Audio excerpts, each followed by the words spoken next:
Welcome students and professionals. I hope आप लोग खैरियत से होंगे।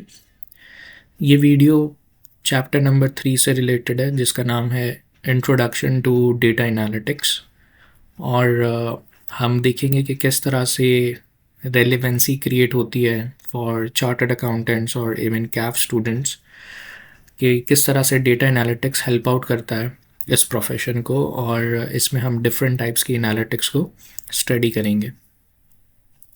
सबसे पहले डिस्कस करते हैं कि इस चैप्टर के कितने सब टॉपिक्स हैं। तो सबसे पहला है डेटा एनालिटिक्स साइकिल, ठीक है, या प्रोसेस। फिर है डेटा एनालिटिक्स के स्टेजेस। इसके बाद है एप्लीकेशन ऑफ डेटा एनालिटिक्स। और सबसे लास्ट टॉपिक है इम्प्लीकेशंस ऑफ डेटा एनालिटिक्स। बज़ाहिर ये चैप्टर जो है डेटा एनालिटिक्स एक इम्पॉर्टेंट चैप्टर है, बट कंपैरेटिवली एक स्मॉल चैप्टर भी है। जैसे हमने लास्ट वीडियो में चैप्टर 2 डेटा गवर्नेंस में बात की थी कि डेटा गवर्नेंस एक लेंदी टॉपिक है, एक चैप्टर है जिसमें 12 सब टॉपिक्स थे। चैप्टर 3 डेटा एनालिटिक्स में उन्होंने जो फोकस किया है आईकैप ने, वो टाइप्स ऑफ डेटा एनालिटिक्स के हवाले से ज़्यादा फोकस है उनका, कि उसमें डिस्क्रिप्टिव, डायग्नोस्टिक, प्रेडिक्टिव और प्रिस्क्रिप्टिव को स्टूडेंट्स को समझाया जाए कि ये 4 डिफरेंट एनालिटिक्स एक चार्टर्ड अकाउंटेंट कैसे परफॉर्म करता है। और डिफरेंट इंडस्ट्री वाइज भी एग्जांपल्स आईकैप की स्टडी टेक्स्ट में मौजूद है। मेरी प्रेडिक्शन इस चैप्टर के हवाले से ये रहेगी कि ये चैप्टर स्टार्टिंग के कुछ अटेम्प्ट्स में तो पूछा जाएगा, might be in form of MCQs, ठीक है, लेकिन ये चैप्टर बाद में ऑल्टरनेटिव अटेम्प्ट्स में पूछा जा सकता है, क्योंकि जो चैप्टर्स लेंथी चैप्टर्स हैं जिसमें ज़्यादा टॉपिक्स हैं, उसकी प्रोबेबिलिटी होती है कि वो हर अटैम्प्ट में आए। लेकिन ऐसे कुछ चैप्टर जिसमें कम टॉपिक्स हैं या स्पेसिफिक टॉपिक्स हैं तो वो एमसीक्यूज़ में आ सकते हैं, या ऑल्टरनेटिव अटैम्प्ट्स, एक अटैम्प्ट छोड़ के दूसरे अटैम्प्ट में, या 2 अटैम्प्ट छोड़ के तीसरे अटैम्प्ट में। बट क्योंकि ये नया पेपर है स्कीम 2025 के हिसाब से, तो इनिशियली पॉसिबिलिटी बन सकती है कि शुरू के 2-3 अटैम्प्ट्स में कंटिन्यूसली आए या ऑल्टरनेट आए, बट रेगुलरली अटैम्प्ट्स में ना आए। इन फॉर्म ऑफ एमसीक्यूज़ ज़्यादा फेवरेट हो सकता है, क्योंकि टाइप्स ऑफ एनालिटिक्स के सिनेरियो बेस्ड एमसीक्यूज़ ज़रूर बन सकते हैं, ठीक है। ऑल्दो इसका एक और रीज़न भी मैं आपको दे देता हूँ, क्योंकि आपकी स्टडी टेक्स्ट में 17 चैप्टर्स हैं। 17 चैप्टर्स में से 17 सवाल तो नहीं आएंगे। डेफिनेटली आईकैप को भी ये प्रेफरेंस देनी है कि वो कौन से टॉपिक्स को लेंदी डिस्क्रिप्टिव क्वेश्चंस के अंदर टेस्ट कर सकता है और कितनों को एमसीक्यूज़ के अंदर। तो ज़ाहिर है एक स्पेसिफिक नंबर ऑफ क्वेश्चंस आईकैप पूछेगा 3 आवर्स के स्पैन टाइम के अंदर, तो 17 के 17 चैप्टर्स तो नहीं आएंगे। बट ये हमें अगले 2-3 अटैम्प्ट्स में जब आईकैप के एग्ज़ाम पेपर्स आ जाएंगे तो हमें अंदाज़ा हो जाएगा कि ऐसे कौन से सब्जेक्ट्स हैं जिसमें हर अटैम्प्ट से पेपर आ सकता है। बट बहरहाल हम फोकस और अपनी स्टडीज़ को स्ट्रॉन्ग करेंगे, मकसद हमारा यही है, क्योंकि प्रोफेशनल बॉडी है। और मैंने हमेशा अपनी वीडियोस में कहा है कि आईकैप के हर टॉपिक को हमने पढ़ना है। आईकैप की स्टडी टेक्स्ट के हर चैप्टर को कम्प्लीटली हमें अंडरस्टैंड करना है विद एग्जांपल्स। तो हमारा फोकस, हमारी तैयारी तो 100% होगी, but as in student perspective मैं बात कर रहा हूँ कि समटाइम्स कुछ फेवरेट चैप्टर ज़रूर होते हैं जो प्रेडिक्टिवली हम गेस करते हैं कि हाँ भाई इस चैप्टर से सवाल ज़रूर बन सकता है। तो मैं उस पॉइंट ऑफ व्यू से बात कर रहा था। But data analytics again industry point of view से देखें, अगर आप उन चार्टर्ड अकाउंटेंट से पूछें जो फर्म में मौजूद हैं या जो इस वक्त इंडस्ट्री के अंदर क्वालिफाइड चार्टर्ड अकाउंटेंट है, वो analytics day in day out कर रहे होते हैं, ठीक है। तो इस ओवरऑल सेगमेंट को इग्नोर नहीं किया जा सकता, but examination point of view से भी मैंने अपना एक पॉइंट रखा है आपके सामने, सही है। और बनस्बत ये चैप्टर आसान भी है, तो इंशाल्लाह मैंने अपनी वीडियो के अंदर with examples, with use cases इसको बहुत अच्छे से एक्सप्लेन कर दिया है और प्रैक्टिकल डेमोस्ट्रेशन भी दिया है इसमें। तो आई होप आपको पसंद आएगा। सो सबसे पहले बात करते हैं डेफिनेशन की, कि डेटा एनालिटिक्स है क्या। तो ये कहता है कि डेटा एनालिटिक्स जो है वो एक प्रोसेस है, किस चीज़ का, एग्जामिन करने का, किस चीज़ को, फाइनेंशियल या नॉन फाइनेंशियल डेटा को। किस लिए? To uncover patterns, trends and insights that support better ultimately decision making. सही है। तो हमने चैप्टर 1 में भी, आपको थोड़ा सा रिकॉल हो रहा होगा, हमने डेटा की डेफिनेशन और फंडामेंटल टर्मिनोलॉजी से स्टार्ट किया था कि डेटा को जब आप किसी कॉन्टेक्स्ट में ऐड करते हैं, ठीक है, जब आप रॉ डेटा होता है तो वो एक अनस्ट्रक्चर होता है, उसकी कोई मीनिंग नहीं होती, लेकिन रॉ डेटा को जब आप ट्रांसफॉर्म करते हो और एक कॉन्टेक्स्ट में ऐड करते हो तो वो एक इन्फॉर्मेशन बन जाता है। और उस इन्फॉर्मेशन को लेते हुए, अब वो इन्फॉर्मेशन स्ट्रक्चर हो, अनस्ट्रक्चर हो, सेमी स्ट्रक्चर हो, कोई भी डेटा सोर्स हो, आप उस इन्फॉर्मेशन को लेते हुए अनकवर करते हैं ऑन फाइनेंशियल और नॉन फाइनेंशियल डेटा, और आप कुछ टूल्स का इस्तेमाल करते हैं। किस चीज़ के लिए? किसी पैटर्न को बनाने के लिए, किसी क्लासिफिकेशन को बनाने के लिए, किसी ट्रेंड को हाईलाइट करने के लिए। क्यों? अल्टीमेटली हमें बिजनेस में डिसीजन मेकिंग करनी है, एक एफिशिएंट डिसीजन मेकिंग करनी है। So this is overall one of the very good definition, अगर आप इसको याद करें। Data analytics is the process of examining financial and non-financial data to uncover patterns, trends and insight। यानी हम जब एनालिसिस करते हैं तो हम ये चीज़ें बनाते हैं, किस लिए बनाते हैं? कि ultimately to support better decision making.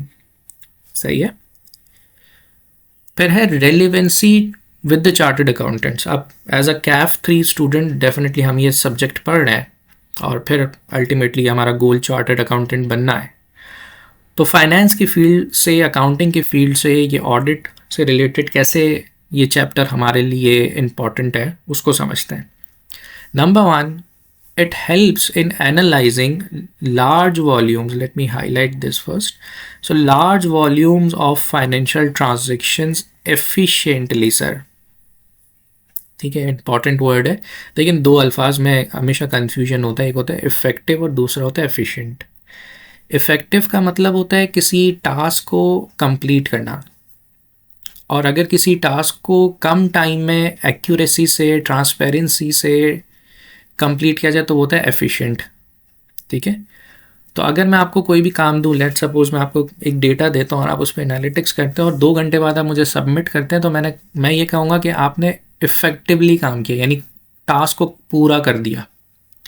लेकिन इफ़ेक्टिवनेस के अंदर एफिशिएंसी का मतलब ये होता है कि कम टाइम में किया, ठीक है ना, अच्छे फीचर्स का इस्तेमाल करते हुए किया, बिज़नेस को क्या इससे कोई फ़ायदा हो रहा है, क्या उसके अंदर एक्यूरेसी है, तो वो काम को कहते हैं एफिशिएंट। सही है। तो सबसे पहली चीज़ ये कि सीए के स्टूडेंट्स इसको क्यों पढ़ रहे हैं, क्योंकि सर ये मुझे हेल्प करेगा इंडस्ट्री के लार्ज वॉल्यूम फाइनेंशियल ट्रांजेक्शन्स को एफिशिएंटली एनालाइज करने में। ठीक है। Second, enhances the audit quality, क्योंकि जब डेटा गुजरता है ट्रांसफॉर्मेशन प्रोसेस से और एनालिटिकल टूल्स के ज़रिए, तो ये इन्हांस करता है किस चीज़ को? ऑडिट क्वालिटी को, through testing the entire data sets instead of just samples. ठीक है। Next point, supports risk assessment, fraud detection and compliance checks.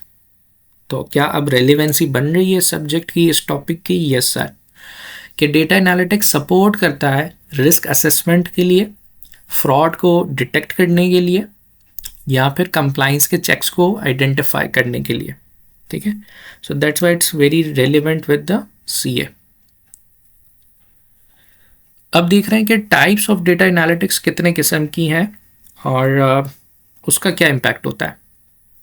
ठीक है। फिर हम इसको अभी थोड़ी देर में डिटेल में भी देखेंगे विद एग्जांपल्स, रियल टाइम।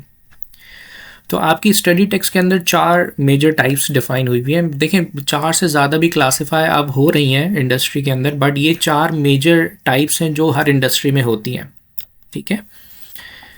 सबसे पहली है डिस्क्रिप्टिव, जो कि बेसिक टू इंटरमीडिएट लेवल पर होती है, और डिस्क्रिप्टिव का आसान अल्फाजों में मीनिंग है कि क्या हुआ।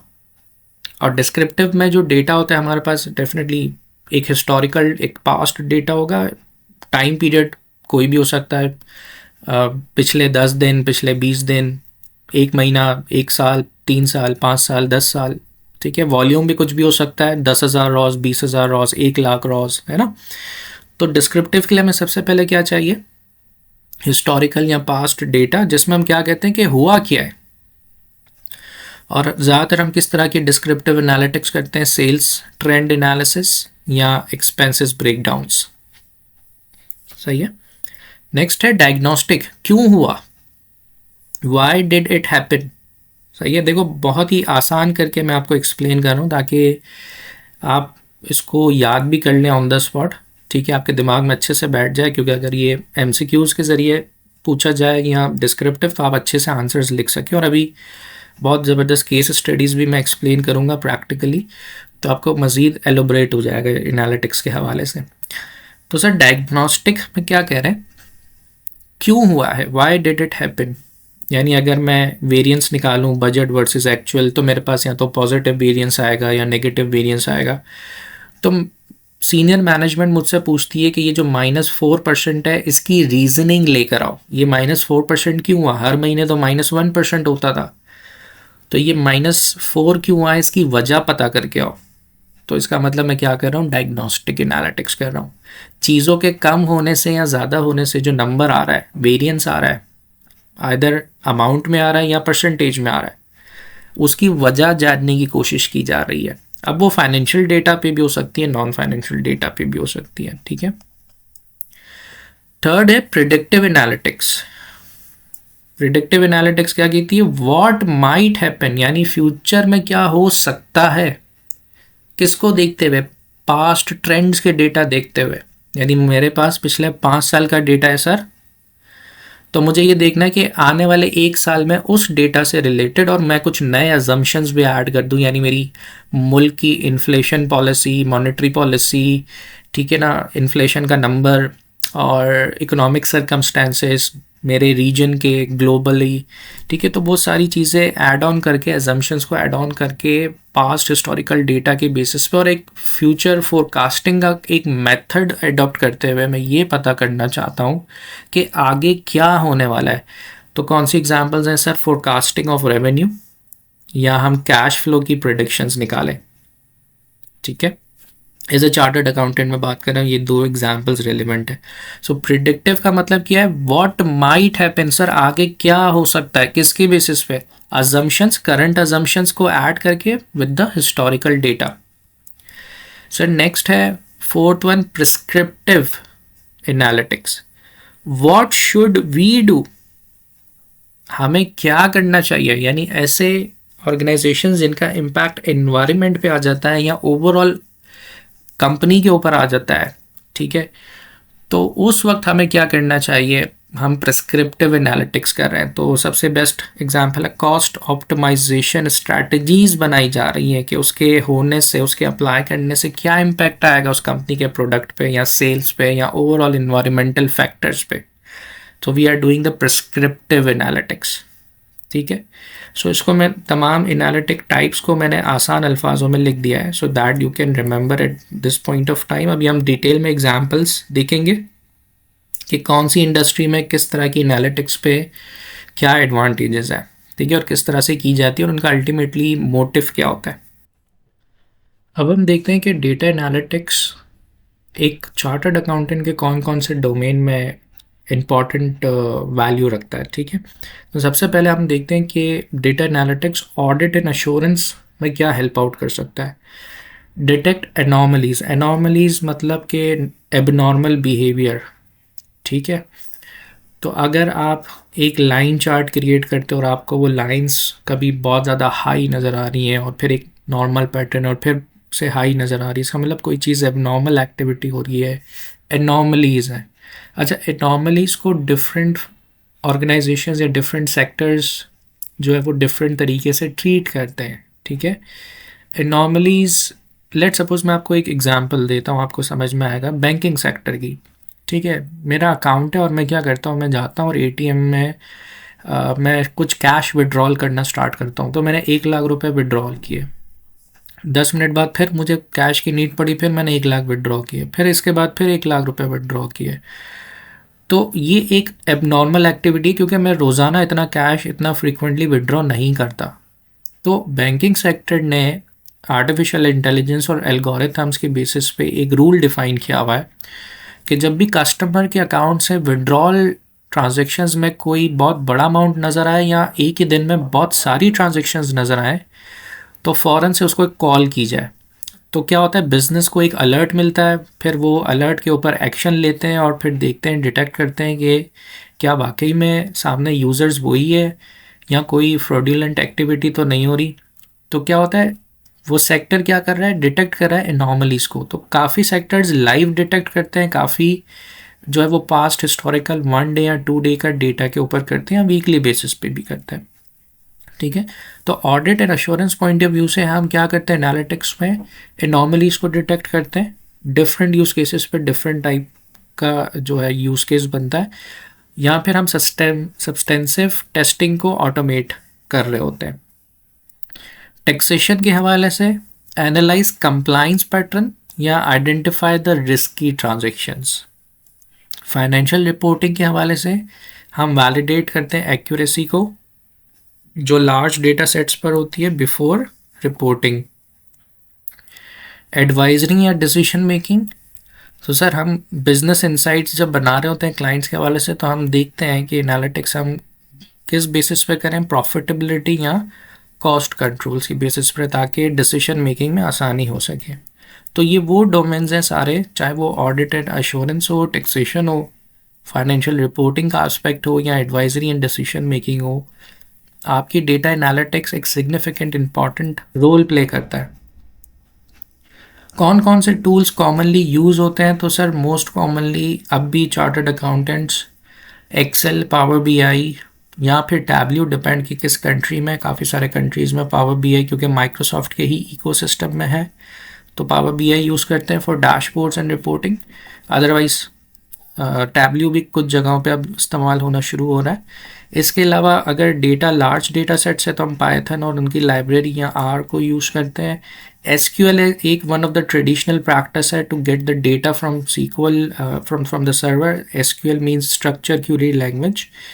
एसक्यूएल और पाइथन काफ़ी इन डिमांड है, तो मेरी सजेशन यही होगी कैफ 3 के स्टूडेंट्स को कि जब आप अपने तमाम कैफ के पेपर्स क्लियर कर लें और जब आप ऑडिट फर्म में जाएं, तो वहाँ आपके पास तकरीबन 3 साल का टाइम होता है जब आप अपने फाइनल स्टेज के पेपर्स दे रहे होते हैं। तो उसी दौरान आप अपनी ऑडिट फर्म के एक्सपीरियंस के अंदर अगर आप इन टूल्स को सीख लें या सर्टिफिकेशन कर लें लाइक पावर बीआई, एसक्यूएल या पाइथन, तो ये इन डिमांड स्किल्स हैं इस वक्त। और इवन आईकैप भी बहुत सारे एग्जीक्यूटिव प्रोग्राम्स फॉर मेंबर्स या नॉन मेंबर्स भी ऑफ़र कर रहा होता है क्वार्टरली और सेमी एनुअली बेसिस के ऊपर, तो वो भी आप ज्वाइन कर सकते हैं। प्लस आप कोई भी पब्लिक प्रोग्राम भी ज्वाइन कर सकते हैं to not just be a pure accountant but also aware about the technology, और थोड़ा सा हैंड्स ऑन आपके पास भी हो ताकि आप कुछ अच्छे रिपोर्ट्स और लेटेस्ट टूल का इस्तेमाल आसानी से कर सकें। या इवेंचुअली आप क्वालिफाई होने के बाद पाकिस्तान से अगर किसी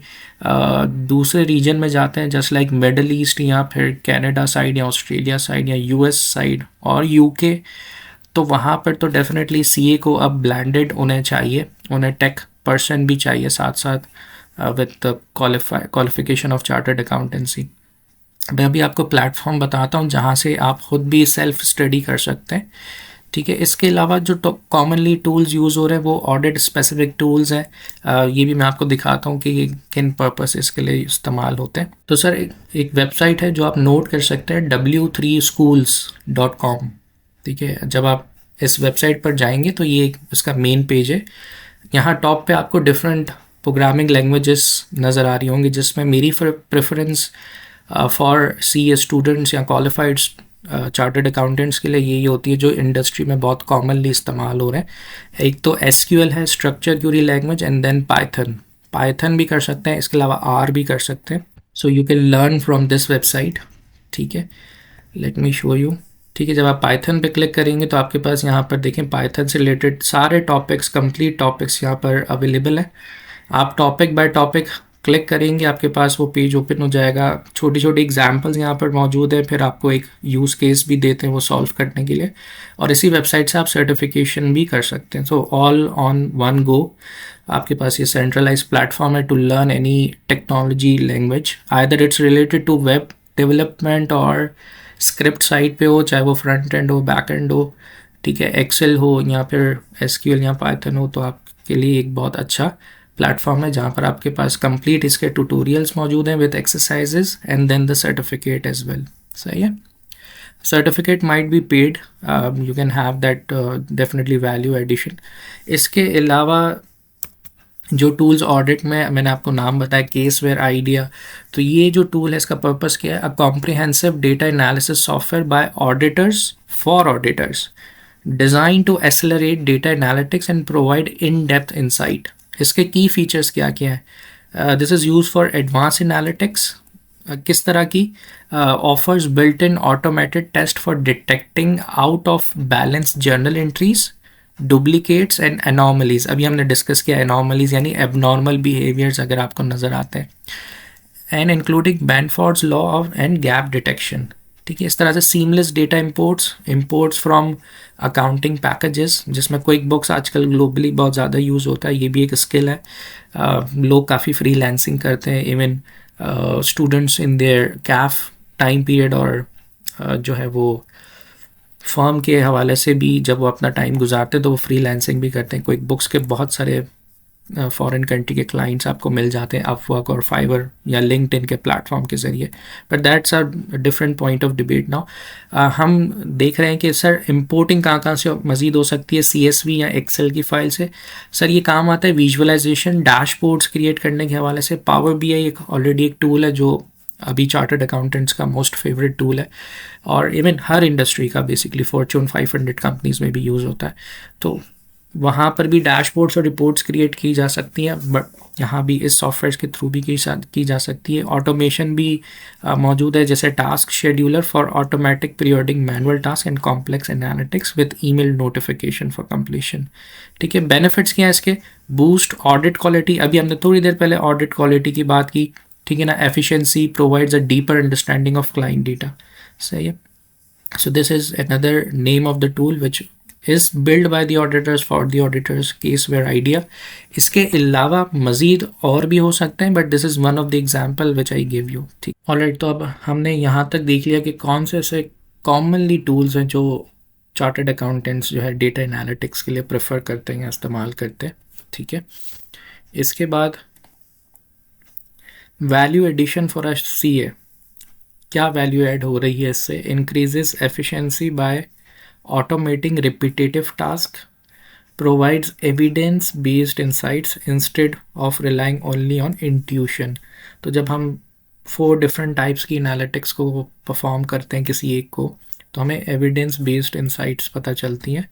next is enhances professional credibility by integrating finance expertise with analytics। कि एक फाइनेंस प्रोफेशनल है, एक CA है, उसके पास एनालिटिकल स्किल्स भी हैं कि वो डेटा के इंसाइट्स तक पहुंचते हुए ये बताए मैनेजमेंट को कि किस तरह के अब हमें डिसीजंस लेने हैं। अब हम बात करते हैं डेटा एनालिटिक्स के स्टेजेस को। ठीक है, so the data analytics stages और साइकिल हैज़ 6 मेजर स्टेजेस। अब ये 6 हैं, 6 से ज़्यादा भी हम ऐड ऑन कर सकते हैं, बट एटलीस्ट हमें इन 6 मेजर स्टेजेस से गुजरना होता है। सबसे पहला मोस्ट इम्पॉर्टेंट जहाँ से एनालिटिक्स की बात शुरू होती है और वो है प्रॉब्लम स्टेटमेंट। देखें, एक चार्टर्ड अकाउंटेंट या एक बिजनेस पर्सन एनालिटिक्स उस वक्त करता है कि वो एक बिज़नेस की प्रॉब्लम को सॉल्व करने जा रहा है। इवेंचुअली अगर मैं बात करूं एज अ डेटा साइंटिस्ट, तो डेटा साइंटिस्ट ऑर्गेनाइजेशन को सल्यूशन प्रॉब्लम का ही देगा ना। क्या कभी आपने सुना है कि हम सल्यूशन का सल्यूशन बना रहे? नहीं। अगर कोई सल्यूशन का सल्यूशन बना रहे तो वो ये कह रहा है कि पुराना मेथड ऑब्सोलीट हो रहा है, हम इम्प्रूवमेंट की तरफ जा रहे हैं, तो हमें एक नया सल्यूशन चाहिए क्योंकि प्रॉब्लम आ रहा है। अब इस बात को अच्छे से अंडरस्टैंड करें कि डेटा एनालिटिक्स शुरू ही प्रॉब्लम से होता है कि एक प्रॉब्लम आइडेंटिफाई हुई है थ्रू डेटा, और मैं अपनी एकेडमिक नॉलेज, चाहे मैं चार्टर्ड अकाउंटेंट हूँ या बिज़नेस यूज़र हूँ, चाहे मैं सप्लाई चेन से रिलेट करता हूँ, चाहे मैं मार्केटिंग का प्रोफेशनल हूँ, चाहे मैं HR प्रोफेशनल हूँ, मेरी डेटा एनालिटिक्स स्टार्ट ही प्रॉब्लम स्टेटमेंट से होती है। ठीक है, अगर कोई एक सोल्यूशन बना हुआ है तो मैं तो उसको हर महीने वैसा ही कैरी फॉरवर्ड करूँगा।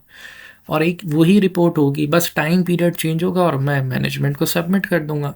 लेकिन एनालिटिक्स की नीड कहाँ है कि मैं किसी प्रॉब्लम को सॉल्व कर रहा हूँ। तो सर सबसे पहली बात ये कि data discovery and problem definition. Purpose क्या है? अंडरस्टैंड द बिजनेस प्रॉब्लम और क्वेश्चन दैट नीड्स आंसरिंग। इसीलिए हम वन ऑफ द एनालिटिक्स करते हैं। It could B descriptive, diagnostic, predictive और प्रिस्क्रिप्टिव। ठीक है। एग्जाम्पल, अब आपके डोमेन की एग्जाम्पल क्या हो सकती है? फॉर एग्जाम्पल हम ये पूछ रहे हैं why are operating expenses increasing despite stable revenue, यानी रेवेन्यू स्टेबल है। उस रेवेन्यू के स्टेबल होने से हमने ये ऑब्जर्व किया कि ऑपरेटिंग एक्सपेंसेस में वक्त बाय वक्त यानी इजाफा होता जा रहा है। क्यों हो रहा है? तो फिर हम क्या करेंगे, हम कुछ एक्टिविटीज़ करेंगे, यानी हम डेटा एनालिसिस करना शुरू करेंगे और अपने ऑब्जेक्टिव्स को डिफ़ाइन करेंगे। एक रूट कॉज हमें पता चल गया है, अब हम बढ़ रहे हैं सोल्यूशन की तरफ। तो हम देखेंगे कि क्या ऑब्जेक्टिव इससे अचीव करना है इस प्रॉब्लम को सॉल्व करने के बाद और ड्यूरिंग द प्रोसेस। तो हमने कहा कि कॉस्ट रिडक्शन को देखते हैं, फ्रॉड डिटेक्शन को देखते हैं और ऑडिटिंग टेस्टिंग करते हैं। किन चीज़ों से हमें डेटा मिलेगा, कहाँ से? ERP, might be Oracle, SAP, कोई भी ईआरपी हो सकता है, या कोई भी अकाउंटिंग सॉफ्टवेयर हो सकता है, क्विक बुक्स, टैली, पीचट्री, या कोई टेक्स्ट के रिकॉर्ड्स को निकालने के हवाले से, या नॉर्मल एक्सेल की फाइल्स। ये मेरी रिसोर्सेज होंगी डेटा की, जहाँ से मैं डेटा एक्वायर करूँगा। For what? For having my objective. क्यों? क्योंकि सर बिजनेस ने ये ऑब्जर्व किया, एक प्रॉब्लम निकाला कि ऑपरेटिंग एक्सपेंसेस बढ़ रहे हैं डिस्पाइट ऑफ स्टेबल रेवेन्यू। तो अब एक chartered accountant with a sense of technology and analytics वो अपने ऑब्जेक्टिव्स को डिफाइन करके कुछ टेस्ट करेगा उन डेटा सेट्स के ऊपर, यानी एनालिटिक्स परफॉर्म करेगा। ठीक है। नेक्स्ट स्टेज कौन सा है? डेटा कलेक्शन का। Purpose, gather the data from multiple sources. और रियल वर्ल्ड एग्जांपल्स ऐसी होती हैं, कॉर्पोरेट की एग्जांपल्स में डेटा बड़ा कॉम्प्लेक्स तरीके से मौजूद होता है और उसको सिंक्रोनाइज करने के लिए मल्टीपल डेटा सोर्सेज से कनेक्टर्स और लिंकेजेस हमें करने पड़ते हैं। It could B PDF, it could B images. हमने चैप्टर 1 में डिफरेंट टाइप्स और क्लासिफिकेशंस भी पढ़ी हैं। ठीक है। इंटरनल भी हो सकती है, अगर इंटरनल है तो जर्नल लेजर्स हैं। ठीक है। इनवॉइसेस हैं, very very much relevant with the auditors, वो समझ सकते हैं पेनफुल एरिया है। इनवॉइसेस पीडीएफ फॉर्म में, वहाँ से डेटा निकालना, उसको गैदर करना, उसको ट्रांसफॉर्म करना, उसको क्लीन करना और फिर एनालिटिक्स परफॉर्म करना। ठीक है। फिर पेरोल का डेटा, सेल्स रिकॉर्ड्स, ये सारे क्या है? इंटरनल। एक्सटर्नल क्या हो सकते हैं? हमने कुछ डेटा लिया मार्केट ट्रेंड्स का, उन्हीं सेम इंडस्ट्री के कॉम्पिटिटर बेंचमार्क्स या टैक्स लॉस। ठीक है। यानी अब हम क्या कर रहे हैं? मल्टीपल जगहों से डेटा को कलेक्ट कर रहे हैं। ठीक है। ये दूसरा स्टेज है। इट कुड बी इंटरनल और इट कुड बी एक्सटर्नल। की फोकस कहाँ रहेगा हमारा एज एन ऑडिटर और accountant? Ensure the completeness, accuracy, अभी मैंने बात की एक्यूरेसी की। ठीक है। And relevance of the data. Sir next stage हमारा है, अब डेटा मिल गया है, हासिल हो गया है, इंटरनली भी एक्सटर्नली भी सब कुछ। तो अब डेटा की क्लीनिंग एंड उसकी प्रिपरेशन की बात आ रही है। Purpose, make data usable by removing errors and inconsistencies. किस फॉर्म में होती है? सर कॉमन इश्यूज की बात करते हैं जो हमने चैप्टर 1 की वीडियो में भी देखा। Missing values, duplicate entries, wrong formats, जिसकी वजह से 92 मिलियन का लॉस हुआ था। चैप्टर 2 डेटा गवर्नेंस में देखा, अनस्ट्रक्चर्ड डेटा। तो सर ये सारे कॉमन इश्यूज हैं। तो अब हम स्टेज 3 पे क्या कर रहे हैं? सर डेटा को क्लीन और उसको प्रिपेयर कर रहे हैं, कॉमन इश्यूज को देखते हुए कि ये कॉमन इश्यूज रिजॉल्व कर लिए हमने या नहीं किए। ठीक है। For accountants, ensure that the trial balance, journals and entries are standardise and reconciled. Tools, जैसे मैंने बात की, ज़ाहिर है जितना भी डेटा है वो टेक्नोलॉजिकली डिजिटल है। तो हम जब ऑर्गेनाइजेशन की बात कर रहे हैं तो might be it for data cleaning, मैंने चैप्टर 1 में भी आपको इंट्रोडक्शन में बताया था, आज भी मैं आपको दिखाऊंगा। So for Excel we have Power Query which transform the data, which clean the data and automate as well. तो Power Query is available with Microsoft Power BI as well and Excel as well. Okay. इसके अलावा SQL, Structure Query Language is also a tool, और Python में pandas के नाम से एक library है. There are many libraries in the Python programming. ठीक है, सो pandas is a library for visualisation as well. ठीक है, तो डिपेंड करता है इंडस्ट्री के यूज़ केस से कि उनके एनवायरनमेंट के अंदर, उनकी डेटा गवर्नेंस के अंदर कौन से टूल्स अप्लाई होते हैं for data cleaning and preparation. ठीक है, नेक्स्ट स्टेज है sir fourth one, data analysis and modelling. अब पर्पस क्या है इसका फोर्थ स्टेज के ऊपर सर? फिर हम अप्लाई करते हैं स्टैटिकल, लॉजिकल या कंप्यूटेशनल टेक्निक्स टू एक्सट्रैक्ट क्या सर? Patterns and insights. हमने अभी डेफिनेशन में भी कवर किया ना इसको कि हम क्यों एनालिटिक्स कर रहे हैं, पैटर्न्स और इंसाइट्स को पता करने के लिए. सर उसके 4 तरीके हैं. ठीक है, कौन से 4 तरीके हैं हाईलाइट कर लेते हैं सर? डिस्क्रिप्टिव मतलब summarising. Example, monthly expense trends को हम देख रहे हैं हर महीने के. ठीक है, डायग्नोस्टिक सर जिसकी रूट कॉज पता कर रहे हैं क्यों हुआ ऐसा, why a department over spend budget, क्यों हुआ, रीज़न पता करके आओ. प्रिडिक्टिव सर फोरकास्टिंग, प्रिडिक्टिव का मतलब फोरकास्ट हो रहा है. Example sir cash flow predictions using past data. Next is prescriptive, action oriented insights, मतलब सर जिसका इन्वायरमेंट पे इफेक्ट आना शुरू हो जाए ओवरऑल ऑर्गेनाइजेशन में, इंटरनल या external. Recommended cost cutting measures लेने जा रहे हैं, स्ट्रैटेजी के हवाले से बात करना शुरू कर दी. Sir for C is use models to detect anomalies, abnormal behaviours in transactions और to project financial performance, and that cycle repeats. ठीक है, यानी fourth stage of data analytics stage के अंदर हम क्या करते हैं? डेटा की एनालिसिस एंड मॉडलिंग करते हैं. नेक्स्ट फिफ्थ स्टेज कौन सा है sir? Then data visualisation and communication. Dashboards, reports create करना, विजुअल्स बताना. पर्पस क्या है? Present insights in a clear and understandable way. ठीक है, और इसका मैं अभी आपको एक प्रैक्टिकल पूरा यूज़ केस दिखाता हूँ जो मैंने परफॉर्म किया, ताकि आपको एक क्विक एनालिटिकल प्रोसीजर समझ में आ सके. ठीक है, और मैंने एक्सेल में भी आपको दिखाया हुआ है इस वीडियो के नेक्स्ट कॉन्सेप्ट में, और पावर बीआई पे एग्जीक्यूट भी किया. ठीक है, उस केस स्टडी को देखिएगा. प्रैक्टिकली आपको करना नहीं होगा, ना आपको प्रैक्टिस करने की ज़रूरत है, but to make it easier for you I have done a small use case of data analysis. ठीक है, मेथड्स कौन कौन से सर? हम डैशबोर्ड्स बना सकते हैं, हम चार्ट्स बना सकते हैं. It could be Excel, Tableau और Power BI. Heat maps, pivot tables to summarise the data. Pivot tables बहुत कॉमनली यूज किया जाता है. ठीक है, to summarise the data. Example, show a Power BI dashboard highlighting top expense categories and abnormal entries. Importance, accountants can communicate finding effectively to management, auditors और clients. ठीक है sir.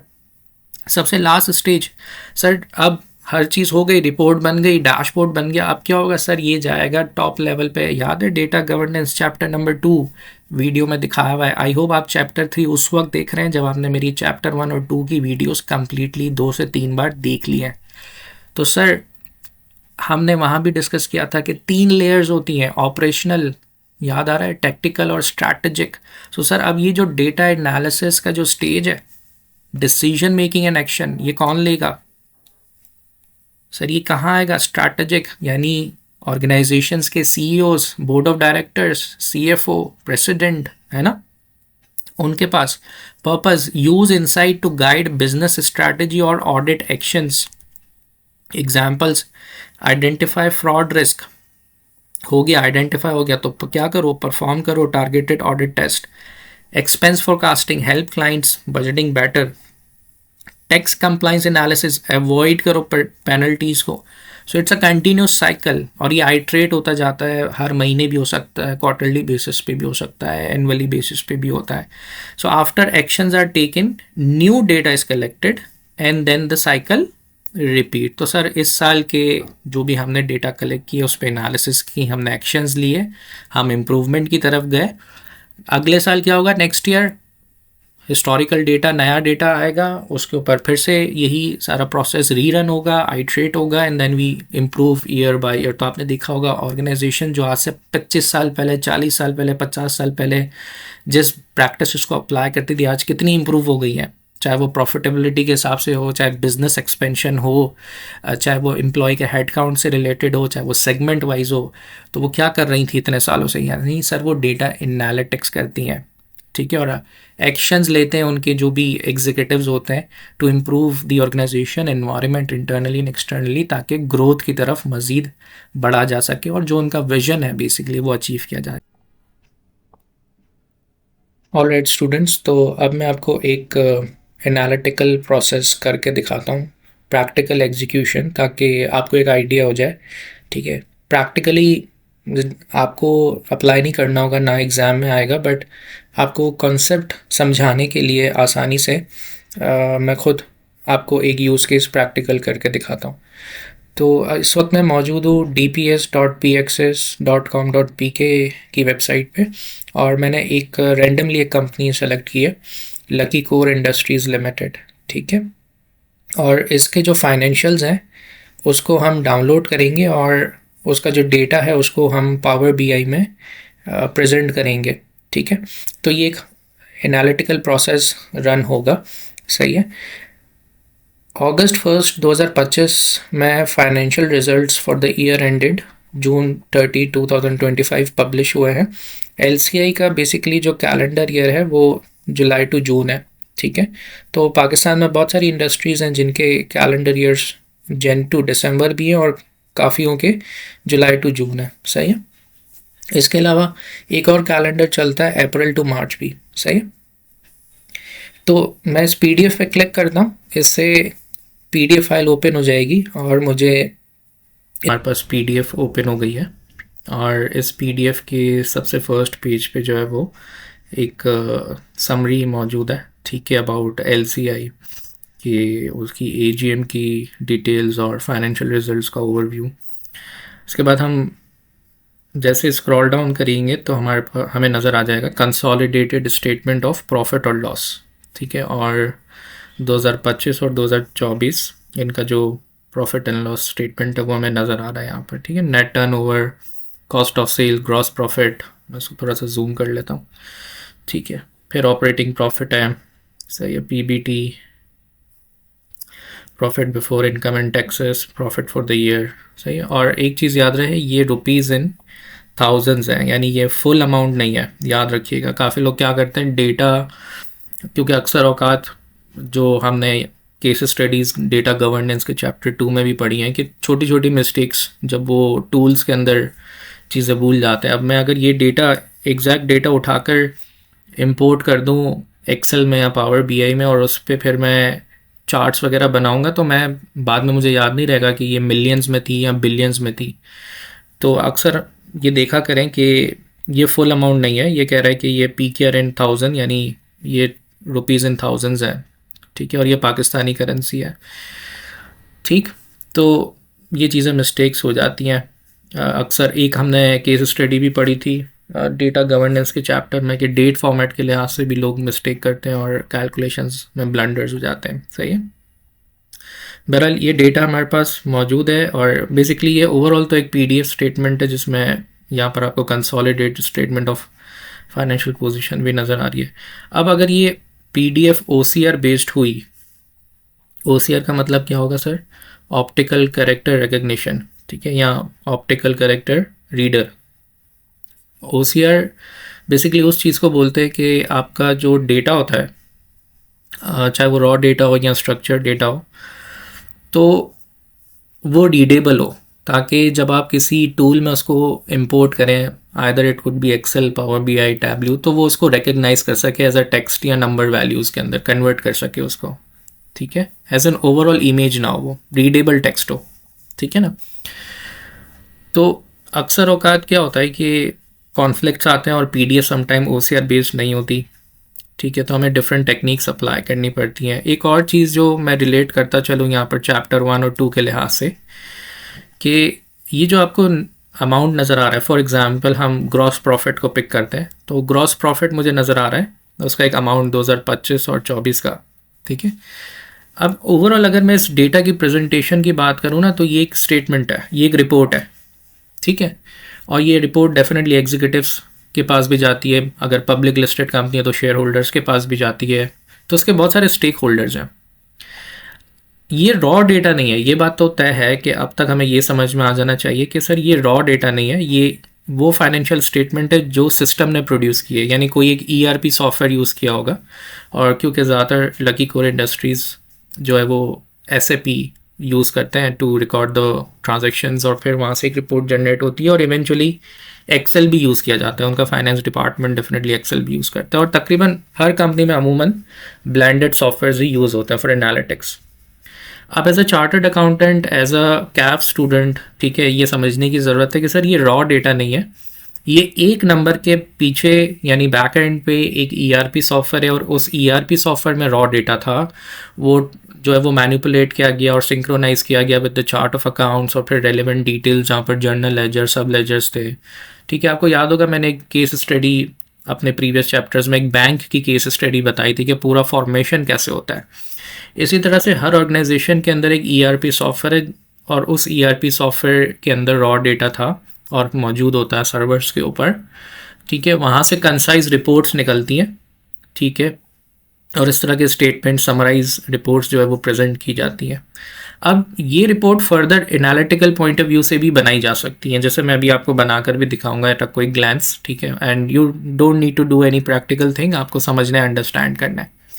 सो ये this is one black and white report है जो traditionally हर chartered accountant involve होता है जब वो क्वालिफाई हो जाता है और इंडस्ट्री में जाता है, तो he is responsible to make these kind of reports. ठीक है, अब हम करेंगे क्या कि मैंने ऑलरेडी एक्सपेरिमेंट किया है, ये पीडीएफ रिकॉग्नाइज नहीं होगा, बट मैं क्या करूँगा कि मैं विंडोज़ की एक यूटिलिटी होती है मेरे पास स्निपिंग टूल के नाम से। ठीक है, मैं यहाँ जैसे कह लें स्क्रीनशॉट लेना, तो मैं एक स्क्रीनशॉट यहाँ पर कैप्चर करूँगा कुछ इस तरह से। ठीक है, और ये एक इमेज में कन्वर्ट हो जाएगी, यानी मैंने पीडीएफ फाइल का डेटा कन्वर्ट कर लिया एज एन इमेज, और मैं इस इमेज में से डेटा निकालूंगा। ठीक है, तो अगर मैं आपको फोल्डर दिखाऊं, तो फोल्डर के अंदर देखिए मैंने ये एज एन इमेज सेव किया, इस पीडीएफ फाइल से प्रॉफिट एंड लॉस स्टेटमेंट को एज एन इमेज सेव कर लिया। अब मैं आता हूँ एक्सेल में। ठीक है, अब मैं एक्सेल में इसको इंपोर्ट कैसे करूँगा ज़रा वो मैं आपको दिखाता हूँ।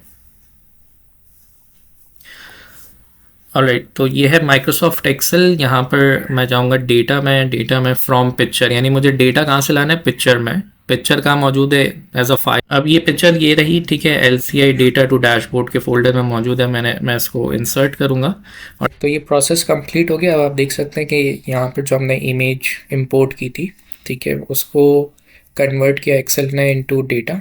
अब हम क्लिक करेंगे इंसर्ट डेटा पर, इंसर्ट एनीवे। अब देखिए वो जो इमेज थी जो फोल्डर में मैंने आपको यहाँ दिखाई भी है, ठीक है, ये रही इमेज। इस इमेज से हमने डेटा मैनुअली टाइप नहीं किया है, यानी एक OCR बेस्ड प्रोसेस रन हुआ फ्रॉम डेटा थ्रू पिक्चर, और फिर हमने एक्सेल ने जो है वो उस पिक्चर से डेटा एक्सट्रैक्ट करके हमें क्विकली दे दिया। बट ये 100% अभी भी क्लीन नहीं है, हो सकता है इसमें कोई मिस्टेक हो। जैसे एक नंबर मेरे पास लेफ्ट साइड पे आ रहा है, इसको उसने रिकग्नाइज नहीं किया है सही से। ठीक है, इसी तरह से एक एडिशनल कॉलम है, कुछ रॉज है, तो स्टिल डेटा चाहे वो स्ट्रक्चर आ रहा हो, सेमी स्ट्रक्चर आ रहा हो, किसी भी डेटा सोर्स के थ्रू आ रहा हो, इसके बाद हमें डेटा क्लीनिंग प्रोसेस पे जाना होता है अनटिल हम डेटा क्लीन कर लें। और उसको क्लीन करने के बाद फिर हम बेस्ट चॉइस जो हमारे टूल्स होते हैं, चाहे वो एक्सेल हो, पावर BI हो, टैब्ल्यू हो या पाइथन हो, वहाँ पर ले जाकर हम डिफरेंट लाइब्रेरीज़ को या फीचर्स को इस्तेमाल करते हुए एनालिटिकल रिपोर्ट्स ज्वाइन कर, फिर हम एनालिटिक्स करते हैं। ठीक है, तो अब मैं थोड़ा सा क्लीन अप कर लेता हूँ उसको। Let's say this is 2025। ठीक है, फिर ये 2024 है। शुरू की हम 2 टॉप रॉस को रिमूव कर देते हैं, इसको मैं डिलीट कर देता हूँ। ये सेंट कॉलम मुझे नहीं चाहिए, मैं इसको डिलीट कर देता हूँ। ठीक है, इसका फॉर्मेट मैं ठीक कर देता हूँ। अच्छा, इसकी फॉर्मेटिंग हम कर लेते हैं होम टैब में, नंबर फॉर्मेटिंग। याद रहे मैंने आपको एक चीज़ यहाँ पर बताई थी कि ये फुल अमाउंट नहीं है, ये जो नंबर्स आप देख रहे हैं ये फुल अमाउंट नहीं है, ये रुपीज़ इन थाउजेंड है। तो इसको फुल अमाउंट में कन्वर्ट करने के लिए मैं 1000 लिखकर इन तमाम सेल्स को एज अ वैल्यू मल्टीप्लाई करवा दूंगा। ठीक है, यहाँ पर एक वैल्यू मल्टीप्लाई नहीं हुई है, इसको भी देख लेते हैं। ठीक है जी, अब ये हो गया मेरे पास, मुझे ये ब्लैंक रॉज नहीं चाहिए। ठीक है, तो मैं अब as a data analyst analytics करने के लिए as a even chartered accountant मैं जो है इसको क्लीन कर रहा हूँ अकॉर्डिंगली। ठीक है, इसको हम इस पर हमने फ़िल्टर अप्लाई किया। ठीक है जी, ऑलराइट। अब हम इस डेटा को सेलेक्ट करते हुए इंसर्ट में जाके इसको स्ट्रक्चर रेफरेंस में कन्वर्ट करेंगे। तो मैं टेबल पे क्लिक करके इसको एज अ स्ट्रक्चर में कन्वर्ट कर दिया। इसका नाम हम दे देते हैं डेटा। ठीक है, और अब हम इस फाइल को सेव करेंगे और सेव करके फिर इंपोर्ट करेंगे कहाँ पर सर, जो हमारे पास पावर बीआई का टूल है। और इस पर मैं बताऊंगा कि एक ब्लैक एंड वाइट रिपोर्ट, ये आपकी कॉम्प्रीहेंसिव इनकम स्टेटमेंट है ना, प्रॉफिट एंड लॉस स्टेटमेंट है एलसीआई की। तो एक होता है चार्टर्ड अकाउंटेंट इस तरह से देखता है, फिर आगे वेरिएंस के कॉलम ऐड कर दिया उसने के, और वेरिएंस परसेंटेज ऐड कर दिया और फिर वो डिसीजन ले। दूसरा एक होता है कि आप बिजनेस इंटेलिजेंस टूल्स अप्लाई करते हुए एक डिफरेंट पर्सपेक्टिव से डेटा को देखते हैं। ठीक है, वही मकसद है कि मैं क्विक एनालिसिस प्रोसेस को आपके लिए रन कर रहा हूँ। ठीक है, तो मैं राइट, तो आप देख सकते हैं कि मैंने एक्सेल की फ़ाइल जो है वो सेव कर ली एलसीए फाइनेंशियल्स के नाम से। अब हम आते हैं पावर बीआई पे। डेफिनेटली जो हमारा कनेक्टर होगा वो, यानी जो डेटा सोर्स है वो एक्सेल वर्कबुक है। और आप देख सकते हैं एलसीए फाइनेंशियल्स में लोकेट करता हूँ। Let's click open. So it will take few seconds. ठीक है, वो रीड करेगा और एक कनेक्शन इस्टेब्लिश होगा।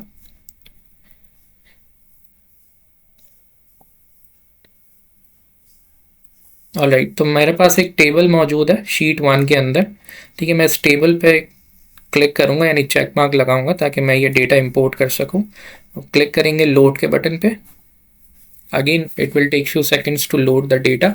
और अब हम वन क्लिक के ऊपर देखेंगे कि हमारी जो प्रॉफिट एंड लॉस स्टेटमेंट थी कंपनी की, वो कैसे एनालिटिकल पॉइंट ऑफ व्यू से ट्रांसफॉर्म हो जाती है इस टूल के ऊपर। ठीक है, इस पूरे यूज़ केस में, प्रैक्टिकल यूज़ केस में आपको ये समझ में आ रहा है कि कैसे हम वेबसाइट पे गए, हमने कंपनी की फाइनेंशियल्स को पिक किया, उसको एज अ पीडीएफ सेव किया, अगर पीडीएफ में ओसीआर नहीं है तो इमेज में कन्वर्ट करके एक्सेल में ट्रांसफॉर्म किया, और फिर हम पावर बीआई में उसको ले आए। लेकिन हर वक्त हर यूज़ केस में ये चीज़ नहीं होगी। डेटा एनालिटिक्स के प्रोसीजर्स डिफरेंट भी हो सकते हैं। समटाइम्स आपके पास ऑर्गेनाइजेशन आपको सीक्वल सर्वर, यानी सर्वर का डायरेक्ट एक्सेस दे सकती है, आप वहाँ से इंपोर्ट कर सकते हैं। ठीक है, और सकता है ऑलरेडी आपके पास लोकल फाइल्स मौजूद हो। सही है, अब आप देखिए हमारे पास यहाँ पर मौजूद है डेटा का टेबल, लाइन आइटम्स 25 और 24 2 साल मौजूद है। मैं एक विजुअल ऐड करता हूँ ज़ेब्रा बीआई कार्ड्स के नाम से, जो कि इस वक्त ब्लैंक नज़र आएगा, और उसमें हम लाइन आइटम्स ऐड करते हैं क्विकली। ठीक है, और लाइन आइटम्स को मैं यहाँ पर ग्रुप केपीआईज में ऐड करता हूँ। फिर 2025 को मैं वैल्यूज़ पे ड्रॉप करता हूँ, 2024 को मैं प्रीवियस ईयर पे ड्रॉप करता हूँ। ठीक है, और अब आप देखें कितना क्विकली, ठीक है, ये हमारी हो गई visualisation for each of the line item. जैसे ग्रॉस प्रॉफिट है, मुझे पता चल रहा है कि previous year to current year का क्या वेरिएंस है। अब इस वक्त इस साल जो है वो ग्रॉस प्रॉफिट 27.5 बिलियन है और 1.7% का राइज़ है। ठीक है, इसी तरह से अगर मैं देखूँ तो एक्सचेंज लॉस एंड गेन के अंदर कुछ फॉल आया है। ठीक है, टैक्स में जो है वो इजाफा हुआ है और 98.3%। इसी तरह से फाइनेंस कॉस्ट देखें, कॉस्ट ऑफ सेल्स देखें। ठीक है, नेट रेवेन्यू की बात करें तो इस साल नेट रेवेन्यू कम है, -0.6%। इस साल की अमाउंट है 119.9 बिलियन। तो आपने देखा just with very few clicks हम जो है वो एक रॉ डेटा को, जो आपको यहाँ नज़र भी आ रहा है, this was the raw data.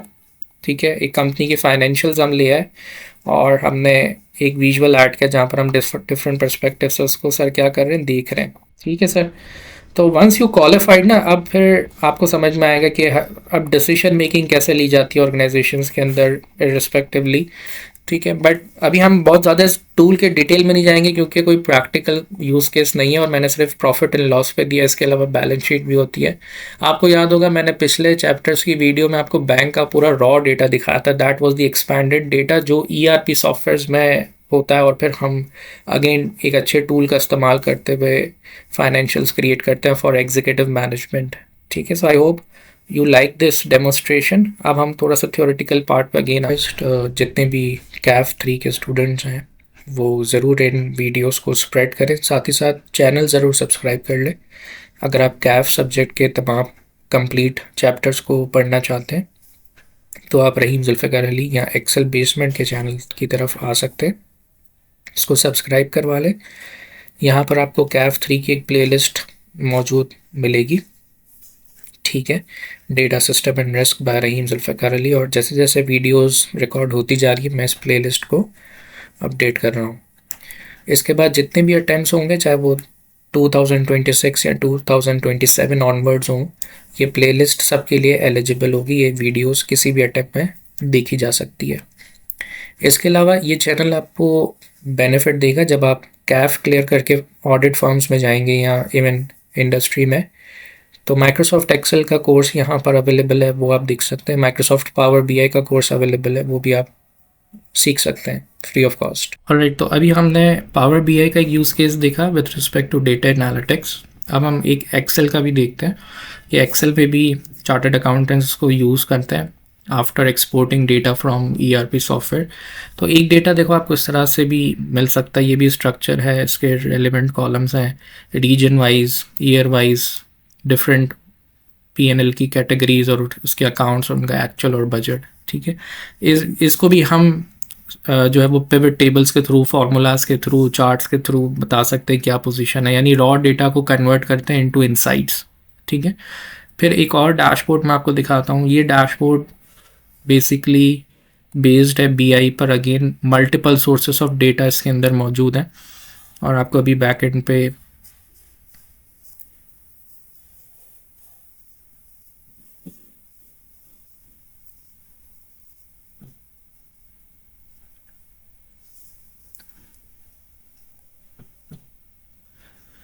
तो ये आप देख सकते हैं कि जो रॉ डेटा है वो आया है मल्टीपल सोर्सेज से। एक्सेस की फाइल भी थी, एक्सेल की फाइल भी थी, नोटपैड की फाइल भी थी, ठीक है। इन मल्टीपल सोर्सेज से डेटा यूज़र ने क्या किया, माइक्रोसॉफ्ट एक्सेल में इंपोर्ट किया, ठीक है, जो आपको यहाँ पर उसका प्रीव्यू भी नज़र आ रहा है। इसके बाद उस रॉ डेटा को क्लीन किया गया, उसके बेसिस पे फिर फार्मूलाज वगैरह अप्लाई किए गए जो बिज़नेस को रिक्वायर्ड थे, जैसे total orders, net orders, returns कितने आए हैं, कितने प्रोडक्ट्स हैं, quantity, shipping amount, net sale price, सही है। और इसके अलावा बैक एंड पे आपको यहाँ पर डायमेंशन और फैक्ट टेबल भी नज़र आएंगे, जिसको मैं अभी एलोबरेट करूँगा इसी वीडियो में कि फैक्ट टेबल्स क्या होते हैं, डायमेंशन टेबल्स क्या होते हैं, रिलेशनशिप्स जो है वो कैसे बिल्ड की जाती हैं, इनका मीनिंग क्या है। और इस पूरे स्ट्रक्चर को हम कहते हैं स्कीमा, और स्कीमा डिफरेंट किस्म के होते हैं, star schema, snowflake schema, galaxy schema, ठीक है। सो अभी आपको यहाँ रॉ डेटा नज़र आया कि वो मल्टीपल सोर्सेस से सर हमारे पास आ रहा है, ठीक है। और रॉ डेटा के बैक एंड पे डेटा मॉडलिंग को परफॉर्म किया गया है, डिफरेंट स्कीमास क्रिएट किए हुए, और फिर एंड लेआउट जो है, जो इंटरफेस वो है डैशबोर्ड के। मैं जब किसी भी स्लाइसर पे क्लिक करता हूँ तो रिस्पेक्टिवली जो नंबर्स हैं वो चेंज होते हुए आपको यहाँ पर नज़र भी आ रहे हैं। So these kind of interactive reports ये भी आप चार्टर्ड अकाउंटेंट्स बनाते हैं, इवन बहुत सारे बिजनेस यूज़र्स भी इसको जो है वो बना रहे होते हैं respectively what their qualification is, but for the finance as well now this is also mandatory कि इस तरह की skills chartered accountants को भी सिखाए जाए। It could be Excel, it could be Power BI or it could be Python, ठीक है। So these are interactive things, interactive report। इसके बाद senior executive इन numbers को देखते हैं और फिर decision making करते हैं, सही है। यहाँ efficiency या process को improve करने के हवाले से वो decision लेते हैं। इस वक्त जो आप मेरे स्क्रीन पर माइक्रोसॉफ्ट एक्सेल की एप्लीकेशन देख रहे हैं जिसमें ये डैशबोर्ड क्रिएट हुआ हुआ है, ठीक है, ये बेसिकली डिस्क्रिप्टिव एनालिटिक्स है कि हमारे पास हिस्टोरिकल डेटा था और हमने एक प्रोसेस से गुजरते हुए एक एंड रिज़ल्ट या एक एंड रिपोर्ट क्रिएट की, और दिस इज़ डिस्क्रिप्टिव। अब अगर हम किसी स्पेसिफिक नंबर पे जाके उसकी रीज़निंग फाइंड आउट करेंगे कि ऐसा क्यों हुआ है, या कोई चीज़ कम हुई है या ज़्यादा हुई है विद रिस्पेक्ट टू वेरिएंस, और फिर हम उसका रीज़न निकालेंगे तो वो कहलाएगी डायग्नोस्टिक। और फिर अगर हम किसी नंबर को इसमें से पिक करें और हम कहें कि अब नेक्स्ट मंथ या नेक्स्ट क्वार्टर में क्या नंबर प्रेडिक्ट कर सकते हैं, इसी तरह से ये पावर बीआई की एप्लीकेशन है जो चार्टर्ड अकाउंटेंट्स भी यूज़ करते हैं डेफिनेटली। उसके बैक एंड पे आप देख सकते हैं बहुत सारे डेटा सेट्स मौजूद हैं, ठीक है, और एक मॉडल क्रिएट किया गया है और फिर एक डैशबोर्ड। ये भी डिस्क्रिप्टिव एनालिटिक्स की एग्जांपल। ऑलराइट स्टूडेंट्स, तो अब हम डेटा एनालिसिस का जो प्रोसेस है उसको प्रैक्टिकली और fundamentally with every concept detail में समझने जा रहे हैं, ठीक है। तो मैं स्टार्ट करूँगा एक बहुत ही कॉमन सी एग्जांपल जो स्टूडेंट्स को और प्रोफेशनल्स को समझ में आ जाएगी, और फिर उसको रिलेट करेंगे हम डेटा एनालिटिक्स की बेस्ट प्रैक्टिसेस और टर्मिनोलॉजीज़ के साथ। लेट्स सपोज कि आपको एक डिश को प्रिपेयर करना है, ठीक है। तो सबसे ज़रूरी चीज़ किसी भी डिश को प्रिपेयर करने के लिए इंग्रेडिएंट्स होते हैं उसके, ठीक है। अब लेट्स सपोज हम एक बहुत ही कॉमन सी एग्जांपल लेते हैं, जैसे मुझे आज टास्क मिला कि मैं जो है संडे वाले दिन किचन में जो है वो मुझे बिरयानी बनानी है, ठीक है। तो बिरयानी बनाने के लिए मुझे उसके इंग्रेडिएंट्स चाहिए, ठीक है। मुझे चावल चाहिए, मुझे अच्छा ऑयल चाहिए, मुझे मसाले चाहिए, ठीक है। तो मैं क्या कर रहा हूँ, मैं इंग्रेडिएंट्स को इकट्ठा कर रहा हूँ ताकि मैं एक फाइनल आउटकम, एक डिश प्रिपेयर कर सकूँ, बिरयानी बना सकूँ, सही है। डेटा एनालिटिक्स के प्रोसेस ये कहता है कि इनिशियली आपको क्या चाहिए। इनिशियली हमें चाहिए रॉ डेटा। वो रॉ डेटा की डेटा सोर्सेज हम डिफ़ाइन करते हैं कि डेटा कहाँ से आएगा, किस शक्ल में होगा, कौन से चैलेंजेस होंगे। यानी मैं इंग्रेडिएंट्स को गैदर कर रहा हूँ, क्या कर सकूँ उसके लिए, उसको क्लीन कर सकूँ, उसको रेलिवेंट बना सकूँ, उसकी एक्यूरेसी के ऊपर ध्यान दे सकूँ, और उन काम को करने के लिए मुझे कुछ टूल्स की ज़रूरत है। जैसे मैं इसी एग्जांपल को एक्सपैंड करता हूँ कि जी मुझे एक डिश प्रिपेयर करनी है, मुझे बिरयानी बनानी है। मैंने इंग्रेडिएंट्स इकट्ठा कर लिए जो भी नेसेसरी थे, जिस क्वांटिटी के हिसाब से, क्वालिटी के हिसाब से, वो सारी चीज़ें मैंने इकट्ठा की। अब मुझे कुछ टूल्स चाहिए जिस पे मैं उसको पका सकूँ। तो इसी तरह से मेरे पास रॉ डेटा को मुझे किसी टूल के अंदर ऐड करना होगा ताकि मैं एनालिटिक्स परफॉर्म कर सकूं। अब वो टूल जैसे मैंने बताया कि माइक्रोसॉफ्ट एक्सेल भी है, माइक्रोसॉफ्ट पावर बीआई भी है, पाइथन प्रोग्रामिंग लैंग्वेज जिसका इस्तेमाल कर सकते हो।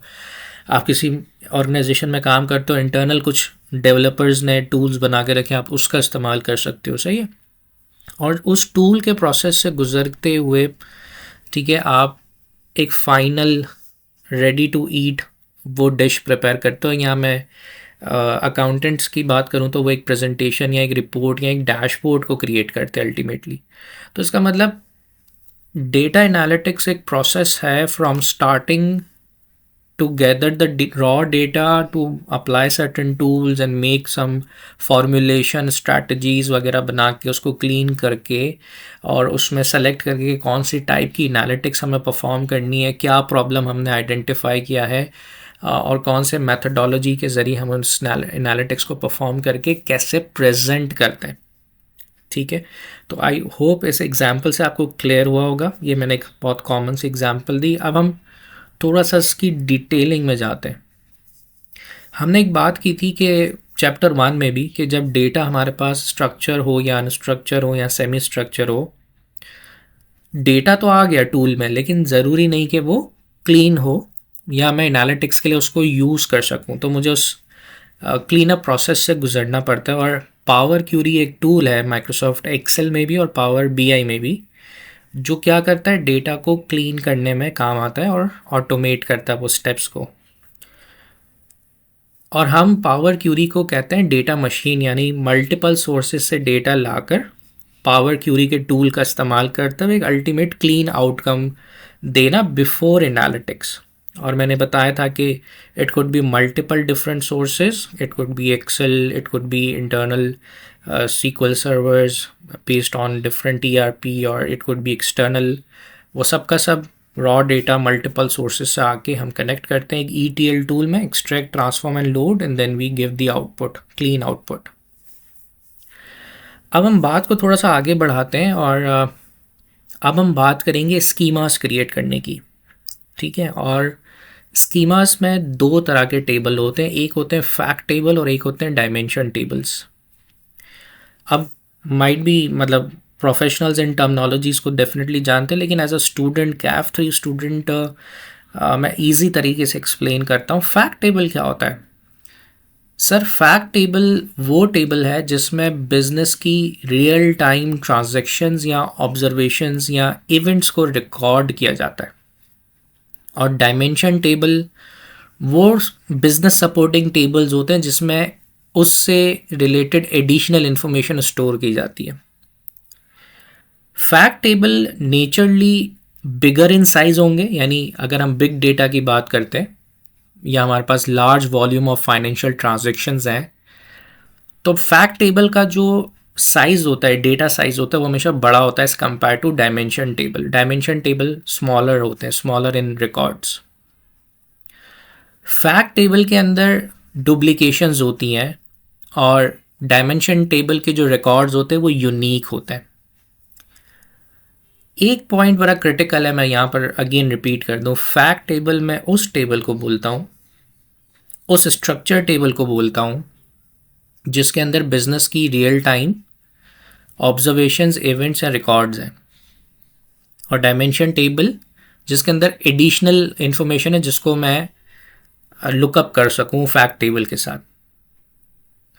अब फैक्ट और डायमेंशन टेबल के दरमियान में एक रिलेशनशिप बिल्ड किया जाता है ताकि जो इन्फॉर्मेशन डायमेंशन टेबल में है मैं उसको लुकअप कर सकूं फैक्ट के अंदर, और मैं फिर अपनी एडवांस एनालिटिक्स को परफॉर्म कर सकूं, सच एज डायग्नोस्टिक, प्रिडिक्टिव या प्रिस्क्रिप्टिव। रिलेशनशिप 4 डिफरेंट टाइप्स की होती है: 1 to 1, 1 to many, many to 1 और many to many। अब टेक्निकली आपको ये नहीं समझना इस चैप्टर में कि इस रिलेशनशिप को बनाया कैसे जाता है या बनाना होगा या इसका मतलब क्या है, नहीं, इसके मैंने नाम बता दिया आपको। ठीक है, जब आप प्रैक्टिकली ऑडिट फॉर्म्स में जाएंगे या इंडस्ट्री में जाएंगे तो फिर आप देखेंगे रियल टाइम कनेक्टिविटी। मैं अभी एग्जांपल में आपको दिखा देता हूँ, लेकिन इसका कॉन्सेप्ट समझ में आना चाहिए। मैं रिलेशनशिप क्यों बना रहा हूँ कॉन्सेप्चुअली, क्योंकि कुछ एडिशनल इन्फॉर्मेशन डायमेंशन टेबल में है, उनको लुकअप करवाने के लिए फैक्ट टेबल के अंदर मैं रिलेशनशिप बनाता हूँ। ठीक है, ये एक एग्जाम्पल है। यहाँ पर कुछ डायमेंशन टेबल्स हैं और सेंटर में हमने एक फैक्ट टेबल रखा है। ठीक है, एक है प्रोडक्ट का टेबल, सबसे टॉप पर आपको नज़र आ रहा होगा डिम प्रोडक्ट। डिम का मतलब डायमेंशन है, प्रोडक्ट, इसके अंदर सारी प्रोडक्ट की इन्फॉर्मेशन है। फिर टेरिटरी, ठीक है, फिर एम्प्लॉय की इन्फॉर्मेशन, रिसेलर्स की इन्फॉर्मेशन और डेट का टेबल। और सेंटर में है फैक्ट टेबल जिसमें सेल्स का डेटा है, रियल टाइम बिजनेस ट्रांजैक्शंस। और अगर आप थोड़ा पीछे देखिए तो एक स्टार बना हुआ है, इससे पहली वाली एग्जाम्पल में भी एक स्टार बना हुआ था। याद रहे कि ये हम बात कर रहे हैं स्कीमा बनाने की, और इस स्कीमा की जो शक्ल है वो है स्टार स्कीमा। ठीक है, स्टार स्कीमा की डेफिनेशन क्या है सर, बहुत सिंपल करके समझा देता हूँ। स्टार स्कीमा की डेफिनेशन ये है कि एक फैक्ट टेबल हो, minimum 1 fact table, and it could B 2, 3, 4 और 5 डायमेंशन टेबल। अब आपको यहाँ इस पिक्चर में ना 5 डायमेंशन टेबल्स नज़र आ रहे हैं ब्लू कलर के। ठीक है, डिम डिम लिखा हुआ है इस पर। देखो, स्टार स्कीमा की डेफिनेशन ये नहीं है कि ज़रूरी नहीं है कि 5 डायमेंशन टेबल हो, अगर 4 भी हैं या 3 भी हैं तब भी कोई मसला नहीं है। ठीक है, डेफिनेशन कब ट्रू हो जाती है कि जब फैक्ट टेबल डायमेंशन टेबल के साथ कनेक्ट हो जाए। ठीक है, तो यहां देखें स्टार स्कीमा क्या हो रहा है, फैक्ट टेबल डायमेंशन टेबल के साथ ज्वाइन हो रहा है। ऐसा नहीं हो रहा कि डायमेंशन टेबल दूसरे डायमेंशन टेबल के साथ ज्वाइन हो रहा है, ऐसा नहीं हो रहा। अगर ऐसा होगा तो फिर वो स्टार स्कीमा नहीं है, वो स्नो फ्लैग स्कीमा है। ठीक है, आई नो स्टूडेंट्स इसको फर्स्ट टाइम पढ़ रहे हैं, लेकिन ये बहुत ज़रूरी है एनालिटिक्स पॉइंट ऑफ व्यू से समझना, चाहे वो एक्सेल हो या पावर बीआई हो, और आपके डेटा एनालिटिक्स के हवाले से भी। ठीक है, सो let me repeat again. The fact table is a real-time business observations or records table which will connect with dimension table. It could be 3, 4, 5 dimension table, doesn't matter.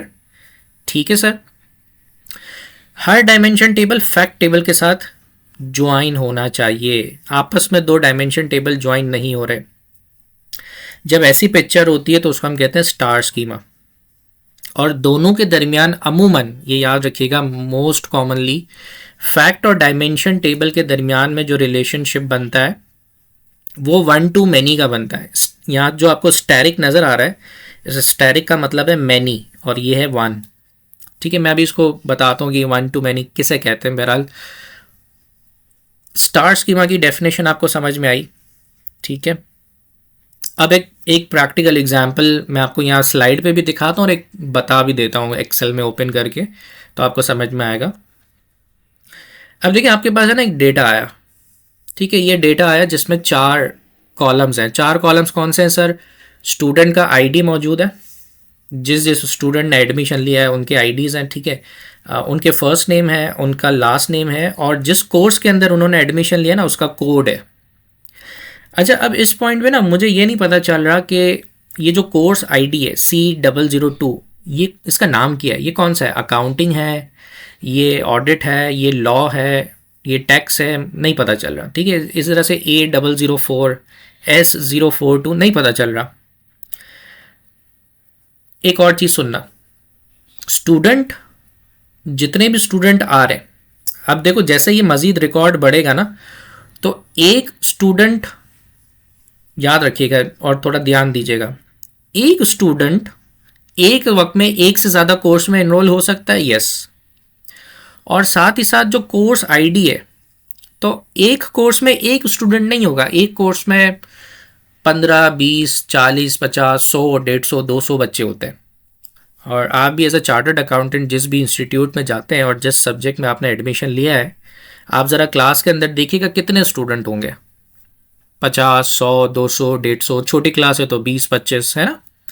इसका मतलब ये जो कोर्स आईडी है ये मल्टीपल टाइम रिपीट होगा, है ना। दूसरा, स्टूडेंट आईडी के कॉलम में भी student ID multiple time repeat हो सकता है, क्योंकि अगर एक स्टूडेंट ने एक सब्जेक्ट में एडमिशन ले लिया तो फिर वो फिर से वही स्टूडेंट आईडी किसी और सब्जेक्ट में भी एडमिशन ले सकता है, पॉसिबिलिटी है। ये जो टेबल है ये इंस्टीट्यूट अपने पास रिकॉर्ड कर रहा है, किस हवाले से? वो रियल टाइम ट्रांजैक्शन रिकॉर्ड कर रहा है कि किस स्टूडेंट ने किस कोर्स के अंदर एनरोल किया। अच्छा, आगे वो मज़ीद कॉलम्स बना सकता है, जैसे डेट का कॉलम कि किस तारीख पे उसने एडमिशन लिया। इसके आगे एक और कॉलम बन सकता है फ़ीस का कॉलम, कि भाई उसने, इस स्टूडेंट ने कोर्स में कितनी फ़ीस जमा करवाई है, पूरी करवा दी है, एडवांस करवा दी है या इंस्टॉलमेंट पे करवाई है। ठीक है, तो ये जो डेटा कलेक्ट हो रहा है ये कौन सा टेबल कहलाएगा? ये कहलाएगा फैक्ट टेबल। स्ट्रक्चर तो है, ये तो हम चैप्टर 1 में पढ़ चुके हैं, लेकिन ये अब हमें चैप्टर 3 में पता चल रहा है एनालिटिकल पॉइंट ऑफ व्यू से कि ये जो रियल टाइम स्टूडेंट के एडमिशन्स रिकॉर्ड हो रहे हैं ये एक फैक्ट टेबल है। ठीक है, अब मेरा इशू यहाँ पर आया कि मुझे ये नहीं पता चल रहा कि ये जो कोर्स आईडी है इसका नाम क्या है, इसको कौन सा टीचर पढ़ा रहा है, किस टाइम पे पढ़ा रहा है, नहीं पता चल रहा। तो इसका मतलब मेरे पास एक और टेबल होना चाहिए जहां पर एडिशनल इंफॉर्मेशन हो और वहां सारे के सारे कोर्स आईडी यूनिक लिस्ट में हो।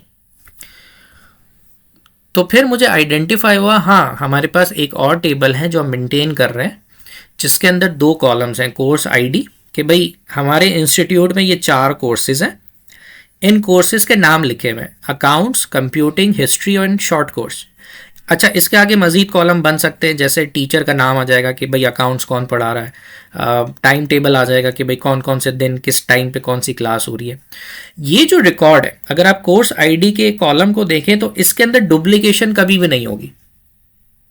और ये टेबल कौन सा कहलाएगा? ये टेबल कहलाएगा डायमेंशन टेबल, जिसके अंदर यूनिक रिकॉर्ड्स हैं।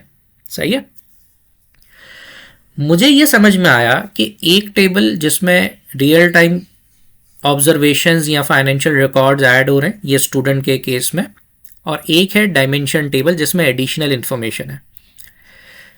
तो एक फैक्ट टेबल है, एक डायमेंशन टेबल है, और मैंने आपसे ये कहा कि फैक्ट और डायमेंशन टेबल के दरमियान में एक रिलेशनशिप बनता है सर। तो वो रिलेशनशिप बनाने की शर्त क्या है? तो वो शर्त ये है कि दोनों टेबल में आपको इस वक्त ये देखना है फैक्ट और डायमेंशन के दरमियान कि कौन सा कॉलम कॉमन है इसमें। तो मैं जब देख रहा हूं उसको तो मुझे आइडेंटिफाई होता है कि जो कोर्स आईडी का जो कॉलम है वो फैक्ट टेबल में भी है और कोर्स आईडी का कॉलम डायमेंशन टेबल में भी है। तो याद रखिएगा रिलेशनशिप दो कॉमन कॉलम्स के दरमियान में बनता है जो फैक्ट में भी है और डायमेंशन में भी है।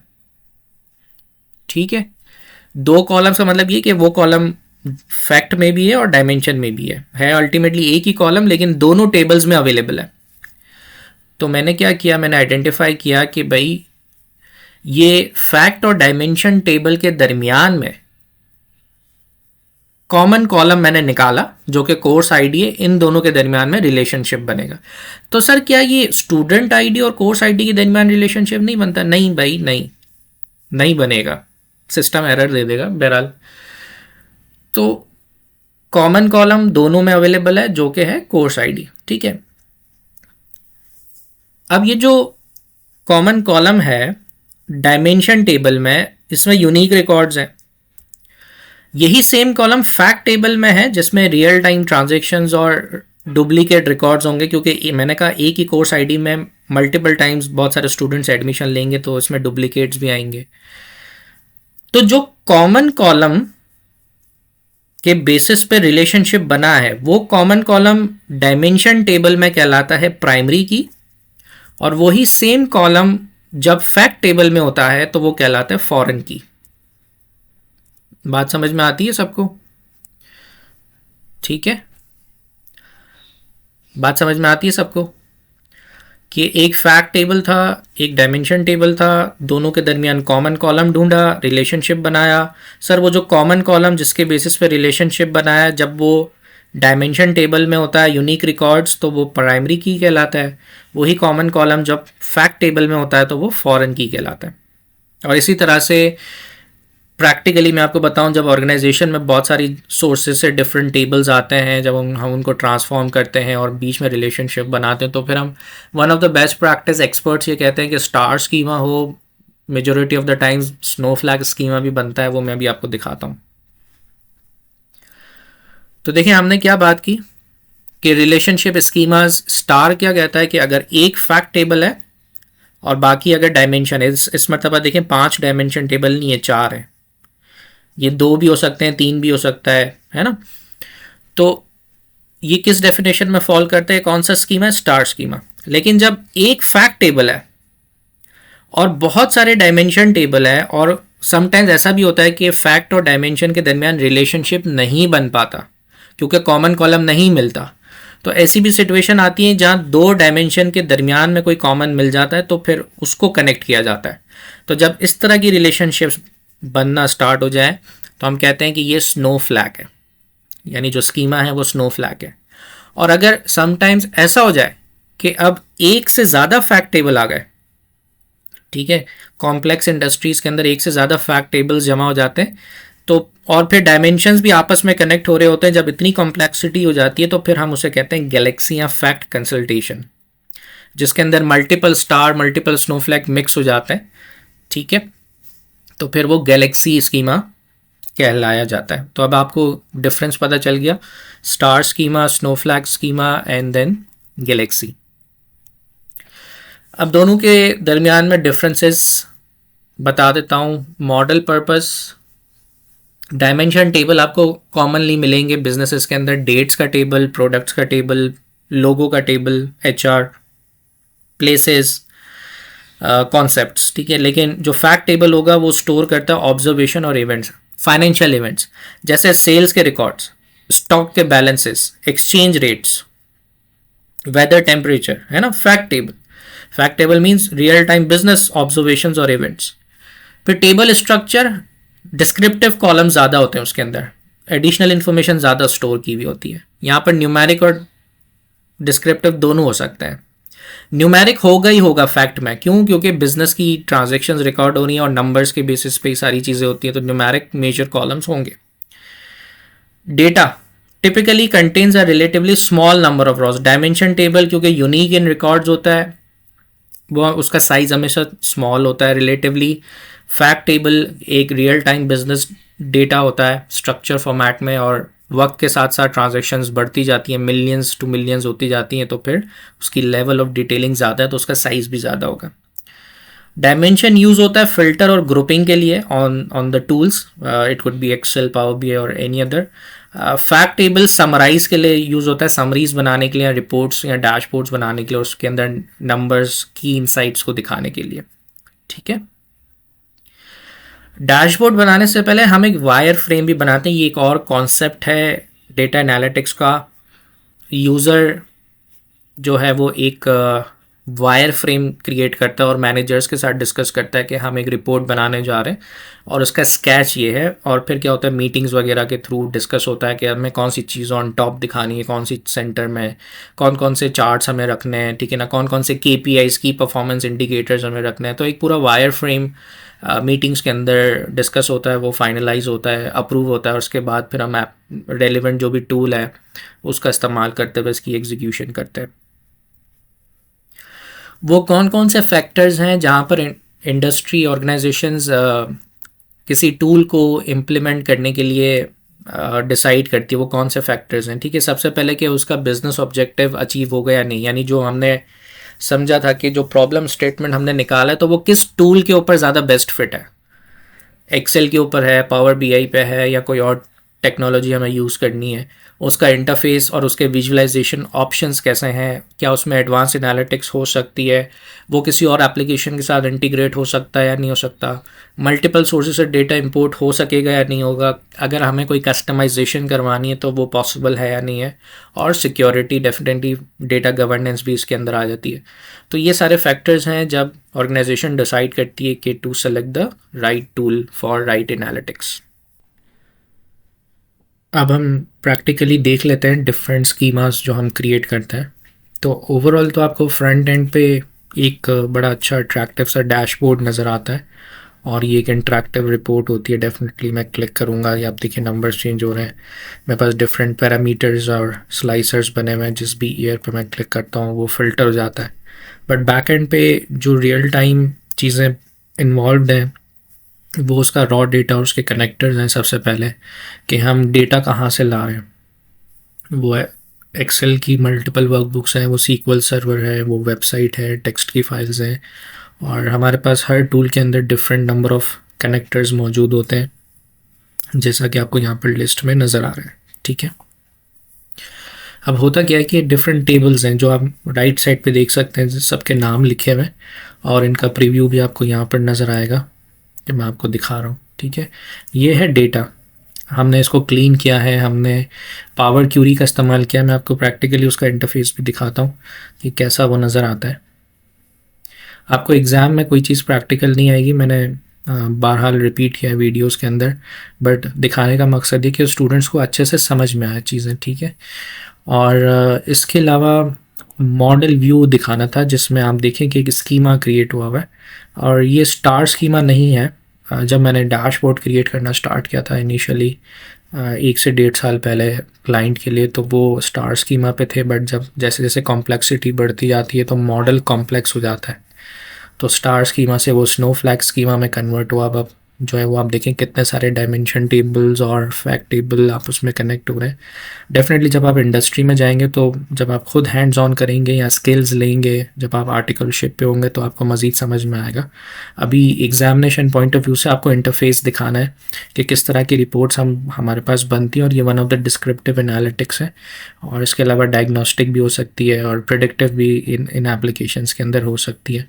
एक एनॉमलीज का एक कॉन्सेप्ट दिया था, ये मैं आपको दिखाता हूँ यहाँ पर, कि हमने ईयर वाइज और डेट वाइज जो है कुछ फ़िल्टर्स अप्लाई किए और डेट रखा, तो हमें कुछ एनॉमलीज नज़र आए, यानी एबनॉर्मल बिहेवियर नज़र आया। एक पैटर्न हमें पता है कि बिज़नेस की सेल्स कब अप एंड डाउन हो रही है, अचानक से कुछ इंक्रीज़ हुआ है, माइट भी शायद हमने कोई ओकेजनली डिस्काउंट चलाया होगा, या कोई फेस्टिवल आया था, या कुछ और हुआ था। तो एक पॉजिटिव बिजनेस सेंस में भी एनॉमलीज हो सकती हैं और एक नेगेटिव सेंस में भी हो सकती हैं, उसको डिटेक्ट किया जाता है, नोटिफिकेशंस भेजी जाती हैं। तो इस तरह की देखिए ये शेप होती है। ठीक है, मैं आपको एक और एक्सेल की एग्जांपल भी दे देता हूँ। ये डैशबोर्ड मैंने आपको दिखाया था। अब अगर मैं वही उसी स्क्रीन पे जाऊँ और डायग्राम व्यू पे जाऊँ, तो आपको यहाँ पर अल्टीमेटली एक स्कीमा नज़र आ रहा है, ऑर्डर्स आपको एक फैक्ट टेबल आप समझ में आ रहा होगा कि रियल टाइम बिजनेस की ट्रांजेक्शन जितने भी ऑर्डर्स आए उसकी जो कॉलम्स थे वो यहाँ पर हैं। बाकी सारे डायमेंशन टेबल है कि प्रोडक्ट की एडिशनल इन्फॉर्मेशन यहाँ पर है, दोनों का आपस में कनेक्ट किया। और देखें जैसे ही मैं अपना कर्सर इस पर रखता हूँ तो SKU दोनों जगहों पे हाईलाइट हो रहा है, मतलब कॉमन कॉलम। ठीक है, अब ये जो कॉमन कॉलम है ये डायमेंशन टेबल में प्राइमरी की कहलाता है और फैक्ट टेबल में फॉरेन की। इसी तरह से डेट्स का टेबल और ऑर्डर्स, यानी हर एक फैक्ट टेबल डायमेंशन के साथ कनेक्ट हुआ हुआ है। ठीक है, तो इस तरह से हमने ये चीज़ें बिल्ड की। यहाँ पर देखें दो डायमेंशन टेबल आपस में कनेक्ट हो रहे हैं। ठीक है, क्योंकि प्रोविंस की फील्ड जो है वो फैक्ट टेबल में नहीं था, तो दो डायमेंशन आपस में कनेक्ट हो रहे हैं। फिर ऐसा स्कीमा क्या कहलाता है? स्नो फ्लैग कहलाता है, फिर ये स्टार नहीं कहलाता। सही है, तो अब एटलीस्ट आपको रेलिवेंसी कनेक्टिविटी समझ में आ रही है कि रियल टाइम जब एक ऑडिटर, एक चार्टर्ड अकाउंटेंट इंडस्ट्री में जाता है तो उसके पास मल्टीपल सोर्सेज से डेटा आता है, वो एक मॉडल क्रिएट करता है, डेटा को क्लीन करता है, उसका टारगेट डिफाइन होता है कि वो उससे किस तरह की एनालिटिक्स करना चाहता है, वो मैनेजमेंट के सामने इस तरह की एनालिटिक्स को प्रेजेंट करता है। डिफरेंट फॉर्म्स हो सकती है, मैं अगेन रिपीट कर रहा हूँ, डिस्क्रिप्टिव, डायग्नोस्टिक या प्रेडिक्टिव, और फिर सीनियर मैनेजमेंट स्ट्रैटेजी बनाती है कि अब हमें क्या डिसीजन लेना है या कहाँ इंप्रूवमेंट। यहाँ पर आपको नज़र आ रहा होगा कि एक फैक्ट टेबल है जिसमें real time business transaction record हो रही है। डेट का कॉलम है, प्रोडक्ट आईडी है, स्टोर आईडी है, कस्टमर आईडी और क्वांटिटी। और मेरे पास एडिशनल इन्फॉर्मेशन नहीं है कि ये जो प्रोडक्ट आईडी है इसका नाम क्या है, इसकी कैटेगरी क्या है, इसका पर यूनिट प्राइस क्या है, या मेरे पास कस्टमर का आईडी तो है बट उससे रेलेवेंटली एडिशनल इन्फॉर्मेशन नहीं है, डिस्क्रिप्टिव एट्रीब्यूट्स नहीं है। फैक्ट टेबल का जैसे मैंने आपसे कहा कि साइज़ बड़ा होता है फैक्ट टेबल में, क्योंकि रियल टाइम बिजनेस इवेंट्स या ऑब्जर्वेशंस रिकॉर्ड हो रही हैं। तो आप देखें कितने 1,08,000 रॉज अप्रॉक्सीमेटली हैं, और ये सिर्फ 2 साल का रिकॉर्ड है। ठीक है, रियल टाइम पे तो और होती है, मिलियंस एंड मिलियंस होती हैं। ठीक है ना, तो आप देखिए कितना बड़ा इन साइज़ होता है फैक्ट टेबल, क्योंकि हर रिकॉर्ड एक सेपरेट ड्रॉ पर है, स्ट्रक्चर डेटा है। बट इसके सपोर्टिंग में जब हम डिस्क्रिप्टिव या डायग्नोस्टिक एनालिटिक्स करते हैं तो हमें डायमेंशन टेबल चाहिए। जैसे मुझे प्रोडक्ट्स का टेबल चाहिए, ये यूनिक इन नेचर होगा। प्रोडक्ट आईडी हमारा एक प्राइमरी कॉलम होगा जिसमें कोई डुप्लीकेट नहीं होंगे। इस वक्त इस कंपनी के पास 74 प्रोडक्ट्स हैं और उसकी सारी एडिशनल इन्फॉर्मेशन आगे के कॉलम्स में।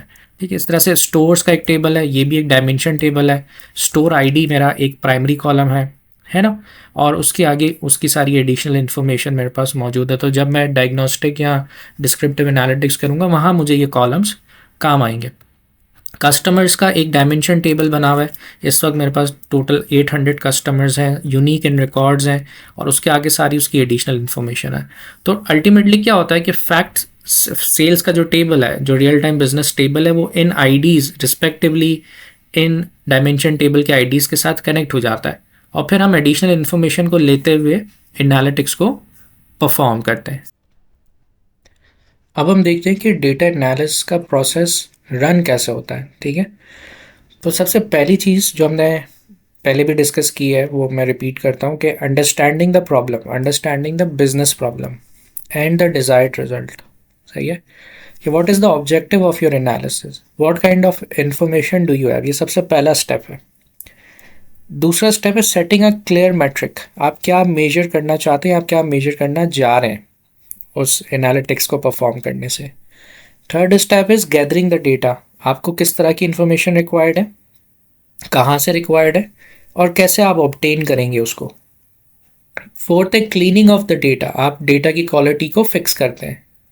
फिफ्थ है analysing and mining the data, data extract किया, एनालाइज किया, पैटर्न्स आइडेंटिफाई किए, कोरिलेट किए। And the last one is interpret your results and present your finding. ठीक है, आपने अपनी फाइंडिंग्स को प्रेजेंट किया, कम्युनिकेट किया to achieve the required result. So this is the 6 step quick data analysis process जो कॉमनली फॉलो किया जाता है। अब थोड़ा सा एप्लीकेशन के हवाले से भी बात करें तो जैसा कि हमने डिस्कस किया है पहले भी कि the value of different type of analytics versus complexity. तो descriptive is one of the most common, जो इंडस्ट्री के अंदर बहुत सारे प्रोफेशनल्स इस वक्त कर रहे होते हैं based on the historical data, और मैंने आपको इस वीडियो में डेमोस्ट्रेशन भी करके दिखाया। डायग्नोस्टिक क्या है कि उस पर्टिकुलर नंबर की, चाहे वो वेरिएंस का नंबर हो, चाहे वो एक स्टैटिकल या डायनामिक नंबर हो, with the passage of time वो चेंज हो रहा है, तो उस नंबर की रीजनिंग पता करनी है, क्यों ऐसा हो रहा है। ठीक है, उसका रीज़न। प्रिडिक्टिव एनालिटिक्स के आगे का सोचना, आगे के टाइम पीरियड को सोचते हुए पता करना कि क्या पॉसिबल हो सकता है जिससे हम कुछ मेजर्स ले सकें प्रेजेंट में। और प्रिस्क्रिप्टिव एनालिटिक्स एनवायरमेंटल फैक्टर या स्ट्रैटेजिकल फैक्टर्स जो इन्वायरमेंट को इंटरनली एक्सटर्नली चेंज करने जा रहे हो। सो डिस्क्रिप्टिव को थोड़ा सा और देखें, बेस्ड ऑन लाइव डेटा और offline data, tells what's happening in real time and accurate and handy for operations management, easy to visualize. Second step पर diagnostic, automated RC यानी root cause analysis हम पता कर रहे होते हैं, explain why things are happening, helps troubleshoot issues. Third is more complex and the value is more, predictive analytics tells what likely to happen. So based on historical data, और हम definitely assume करते हैं business के की assumptions को, plans को, ठीक है, और वो फिर हमें एक मॉडल हम अप्लाई करते हैं, forecasting model based on algorithm, तो वो हमें रिजल्ट्स प्रोवाइड करते हैं। And the last one is prescriptive, defines the future actions, what to do next based on the current data analytics और predefined future goals, objective, strategies, और फिर course of action हम लेते हैं, ठीक है। सो मोर लाइकली अगर मैं एक एप्लीकेशन का गो थ्रू प्रैक्टिकली आपको दे सकूं, तो हमने ये डिस्कस किया अब तक कि लेट्स सपोज अगर हम एक रिपोर्ट बनाते हैं एक BI टूल के अंदर, so we primarily go with Power Query जो डेटा लोड होता है और ट्रांसफॉर्म करने में मदद करता है। फिर हम एक मॉडल क्रिएट करते हैं, हमारे पास एक मॉडल व्यू होता है, वहाँ पर एक स्कीमा हम अप्लाई करते हैं, हम डिफरेंट फार्मूलेज अप्लाई करते हैं, और लास्ट में हमारे पास एक रिपोर्ट व्यू होता है जिसमें हम एग्जीक्यूटिवली चीज़ों को देख रहे होते हैं, नंबर्स को देखते हैं और डिसीजन लेते हैं।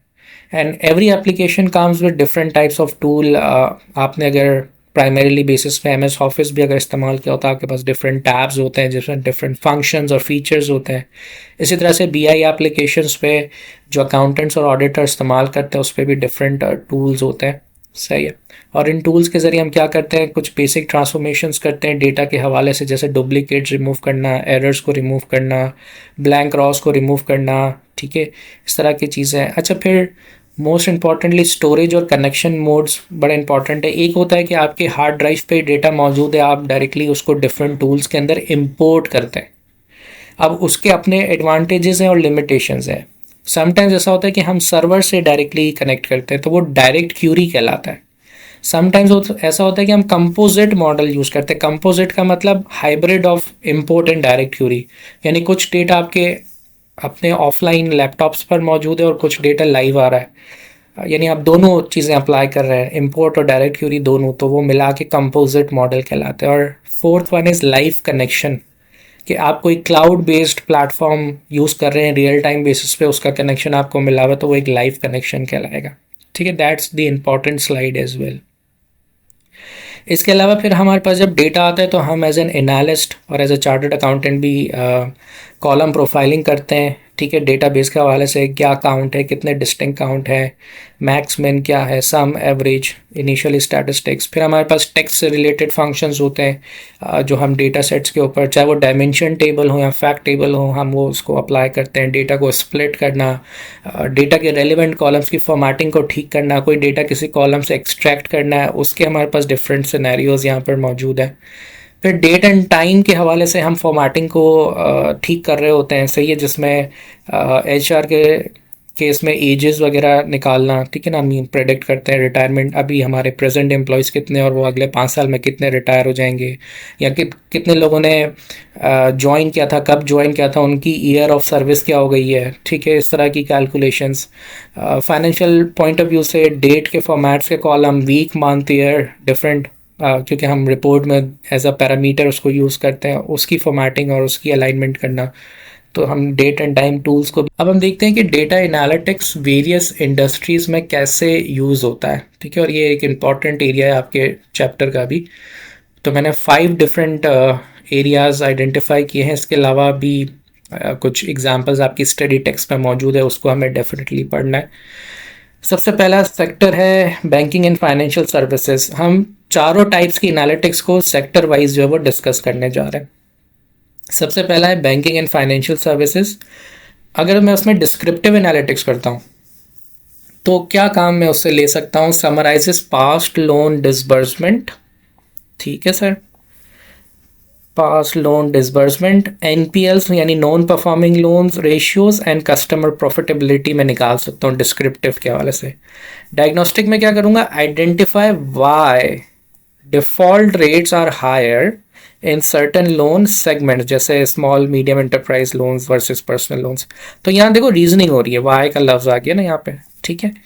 फिर प्रिडिक्टिव बैंकिंग सेक्टर के हवाले से, use credit scoring models to forecast likelihood of loan default, यानी आने वाले फ्यूचर में हम ये देखना चाह रहे हैं कि कितने लोन जिन लोगों ने लिए कितने डिफॉल्ट्स हो सकते हैं based on the historical data and present assumptions. Prescriptive recommend risk adjusted interest rates or restructuring plans to optimize portfolio quality, ठीक है, स्ट्रैटेजी बनाने जा रहे हैं जिससे इन्वायरमेंटल चेंज आ सकता है। Prescriptive analytics. अब बात करते हैं मैन्युफैक्चरिंग इंडस्ट्री के हवाले से। अगर मैं वहाँ डिस्क्रिप्टिव करता हूँ, so I can prepare financial reports showing cost of goods sold, overhead absorption और पास्ट प्रोडक्शन वेरिएंसेस। एनालिसिस करता हूँ, सो एनालाइज वाई, अगेन देखो एक अल्फाज पे आप गौर करें, why certain cost centres had higher scrap या rework cost, reasoning find out करनी है। मैन्युफैक्चरिंग की इंडस्ट्री की एग्जांपल है। प्रेडिक्टिव में क्या है, फोकास्ट डिमांड फोरकास्ट, ठीक है, forecast demand for raw materials and finish goods using sales and seasonal data, this is predictive analytics. Prescriptive suggest, देखें सजेशन आया ना, suggest optimal production schedules and cost control measures to maximise करते हैं retail और e commerce की। तो वहाँ पर अगर हम डिस्क्रिप्टिव एनालिटिक्स की बात करें, so report on historical sales, profit margins and cash flow trends across stores और ऑनलाइन प्लेटफॉर्म्स, ठीक है। Next diagnostic, determine why certain SKUs or categories underperform, क्यों underperform करनी है, it could be might be for due to pricing, due to competition और due to location, तो उसकी वजह पता करनी है। Predictive analytics forecast future sales using customer purchasing history and seasonal buying patterns, उसके बेसिस पे हमें predictive analytics कर सकते हैं। Prescriptive क्या होगी, recommend या suggest dynamic pricing, inventory reorder labels or promotional campaigns to maximize revenue. Fourth domain is healthcare. अगर हम वहाँ डिस्क्रिप्टिव एनालिटिक्स की बात करें तो summarise patient billing, insurance claims and cost per treatment in the financial reports. Definitely historical data से हमें ये सारी चीज़ें हम ड्राइव कर सकते हैं। Diagnostic reasons, identify reasons for high operating cost in certain departments, क्यों हुई है, ठीक है। Next predictive, forecast patient inflow and treatment cost to manage budget allocations. Prescriptive क्या होगी, recommend efficient resource allocation either for staffing और equipment for pricing, देखें strategies for services, है ना, वही कीवर्ड्स यूज हो रहे हैं। Fifth real estate and construction, descriptive analytics क्या होगी, show project cost incurred versus budget, cash inflows from property sales and historical return on investment, ROI। Diagnostic क्या होगी, analyse cost overruns and delays, example labour shortages, raw material price hikes. Predictive, forecast future real estate demand, property values and rental yields.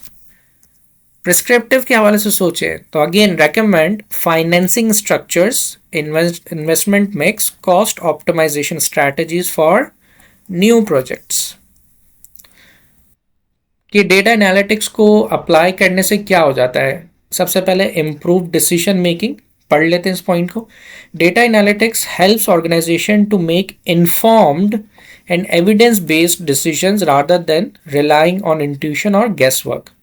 Operational efficiency आ जाती है किस हवाले से, it allows businesses to identify bottlenecks, streamline processes, optimize resource utilization, ठीक है। Competitive advantage मिलता है sir, by leveraging insights from analytics, companies identify the trends, forecast market changes and stay ahead of competitors. Risk management improve हो जाती है. Analytics helps detect anomalies, जिसको हम काफ़ी डिस्कस कर चुके हैं, assesses risk and development of proactive strategies to mitigate potential issues. ठीक है सर, जो डेटा गवर्नेंस और रिस्क के हवाले से इंपॉर्टेंट है. So these are the implication. अच्छा, अब मैं आपको एक वेबसाइट दिखा रहा हूँ रियल टाइम बेसिस पे. novipro.com इसका नाम है, NOVYPRO, जहाँ पर दुनिया भर के जो भी स्किलफुल्ड प्रोफेशनल्स होते हैं, इवन स्टूडेंट्स भी होते हैं, ज़्यादातर प्रोफेशनल्स होते हैं जो अपना एक्सपीरियंस शेयर करते हैं एज अ फ्रीलांसिंग. तो आप यहाँ देख सकते हैं कि कुछ डैशबोर्ड्स आपको यहाँ नज़र आ रहे होंगे जो डिफरेंट लोगों ने बनाए हुए हैं. और इवन एम्प्लॉयर्स आते हैं इन वेबसाइट्स पे विजिट करते हैं और फिर उनको हायर करते हैं फॉर डिफरेंट प्रोजेक्ट्स. और आपको यहाँ डैशबोर्ड्स नज़र आ रही हैं, डिफरेंट विजुअलाइज रिपोर्ट्स नज़र आ रही हैं. ठीक है, and they are dynamic and interactive, और इनको उन्हीं टूल्स पे बनाया गया है. It can be Excel, Power BI, Tableau. ठीक है, और आपको बताने का मकसद ये कि दुनिया भर में देखें किस तरह का प्रैक्टिकल काम हो रहा है with respect to data analytics. तो आप बज़ाहिर इसको चैप्टर 3 में पढ़ रहे हैं, बट इसका प्रैक्टिकल यूजेज और इसका स्कोप और इसकी फील्ड बहुत एक्सटेंसिव है. और सिर्फ फाइनेंशियल डोमेन में नहीं बल्कि नॉन फाइनेंशियल डोमेन में भी लोग इसका एक्सटेंसिव इस्तेमाल करते हैं और अपनी क्रिएटिविटी जो है वो दिखा रहे होते हैं. ठीक है, सो टू मेक यू अंडरस्टैंड कि जी ये एक बड़ी एक्सटेंसिव फील्ड ऑफ स्टडी है और स्किल यूज़र्स यहाँ पर ज़्यादा आपको मिलेंगे, फ्रीलांसर्स वगैरह. इसी तरह से एक और प्लेटफॉर्म है एंटरप्राइज DNA शोकेस, जहाँ पर आपको एक डैशबोर्ड नज़र आ रहा होगा. Again these are built on Excel, Power BI. जैसे अकाउंट्स रिसीवेबल रिकन्सिलेशन नज़र आ रहा है, advertising campaigns, call center insights. ठीक है ना. सो हर इंडस्ट्री अपने हिसाब से डेटा रखती है और वो इन्हीं 4 किस्म की एनालिटिक्स पे काम कर रही है majorly. It could B descriptive, diagnostic, predictive और प्रिस्क्रिप्टिव. ठीक है, सो आई होप आपको एक प्रैक्टिकल एक्सपोजर इस वीडियो में मिला होगा. सो मेरा मकसद था कि सिर्फ थ्योरी को कवर नहीं करवाना बल्कि इस तरह की चीज़ें प्रैक्टिकली स्टूडेंट्स को दिखाना. और अब आपको जिस तरह से का भी सवाल आई कैप पूछ लेता है, आप अच्छे से इसका रिस्पॉन्स डिस्कस करेंगे. Scenario based, a chartered accountant is asked to find out why administrative expenses increase by 20% even though sales remain stable. So which type of data analytics should the CA use? Descriptive, diagnostic, predictive या prescriptive? Definitely very simple diagnostic, क्योंकि सवाल पढ़ते हमें समझ में आया, scenario में लिखा है कि एक रीजनिंग उसको पता करनी है कि क्यों एडमिनिस्ट्रेटिव एक्सपेंस बढ़ गए 20% से जबकि सेल्स हमारी स्टेबल हैं. ठीक है, सो हमने पढ़ा था कि डायग्नोस्टिक एनालिटिक्स होती हैं जो रीज़न बिहाइंड व्हाट हैपन. ठीक है, bye exploring the cause and effect relationship. मेरी रिक्वेस्ट यही होगी कि जब भी मेरे MCQs जिस भी चैप्टर में आप देखें तो सवाल जब अपेयर हो तो आप पॉज करें वीडियो को, ऑप्शंस आप देखिए और उसको अटेम्प्ट करें ताकि आपकी साथ साथ प्रैक्टिस होती जाए. Next scenario based MCQ, a company wants to determine how it can reduce manufacturing cost by 10% without compromising product quality. Which analytics type will help the most? Descriptive, diagnostic, predictive या prescriptive? This is prescriptive. ठीक है, prescriptive analytics provide action oriented recommendation such as cost optimisation. अभी हमने video के में देखा जब मैं इंडस्ट्री वाइज पढ़ा रहा था, तो कॉस्ट ऑप्टिमाइजेशन स्ट्रैटेजी बेस्ड चीज़ें जो हैं जो एनवायरनमेंट को फैक्टर करेंगी, internal external, that is prescriptive. An audit firm uses software to review all transactions instead of random samples. Which benefit of data analytics for CA is demonstrated here? Improve presentation of data, enhanced audit quality, increase visualization या reduce reporting workload. So it enhance audit quality क्योंकि analytics allow auditor to test entire data sets, improve accuracy and reduce sampling risk. Next, a bank credit department uses past loan data to predict which customers are likely to default in the next quarter. एक bank है, उसका credit department ने कुछ historical loans का data उठाया और वो predict करना चाह रहे हैं कि ऐसे कौन से कस्टमर्स होंगे जो डिफ़ॉल्ट कर जाएंगे अगले क्वार्टर के अंदर। ये किस तरह की एनालिटिक्स है? डायग्नोस्टिक, प्रिडिक्टिव, प्रिस्क्रिप्टिव या descriptive? So this is predictive. Predictive analytics uses historical data and models to forecast future outcomes like default probabilities. Next, a CA is assigned to clean a dataset containing duplicate journal entries and missing invoice numbers. Which stage of data analytics cycle is being performed here? Data discovery, data collection, data cleaning and preparation, या फिर data visualization? So it's data cleaning and preparation. So this stage ensures data accuracy and consistency before analysis by removing duplicates, sir, and by correcting the errors. The finance team uses Power BI to create dashboards that shows abnormal expenses pattern to management. Which type of data analytics stage does this describe?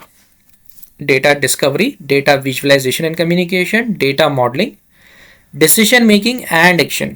So it's data visualization and communication. ठीक है, so visualization tools like Power BI present findings clearly and effectively for decision making. A manufacturing company analyzes why its northern region has higher profit returns than others.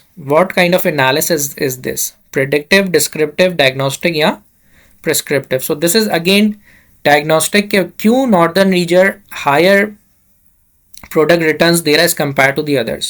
ठीक है. An accounting firm evaluates tools for analytics based on ease of use, visualization and data security. Which concept is being applied here? Factors in selecting analysis tools, data cleaning techniques, risk assessment methods या फिर dashboard design process. So it's factors in selecting analytical tool. ठीक है, क्योंकि sir एक accounting firm ये देखना चाह रही है कि कौन सा ऐसा सॉफ्टवेयर है, टूल है कि जो आसान हो इस्तेमाल करने में, उसकी विजुअलाइजेशंस और सिक्योरिटी के हवाले से. After analysing audit data, a CA identify high risk transactions and design focus audit test for them. Which stage of the data analytics cycle is this? Data analysis and modelling, data collection, decision making and action या फिर data cleaning? So this is decision making and action. A retail company studies 3 years of sales data to understand its overall sales trend across branches. Which analysis types it applies? Again, 4 options दिए हुए. The descriptive, ठीक है, that was a simple analytics to do the summarizing.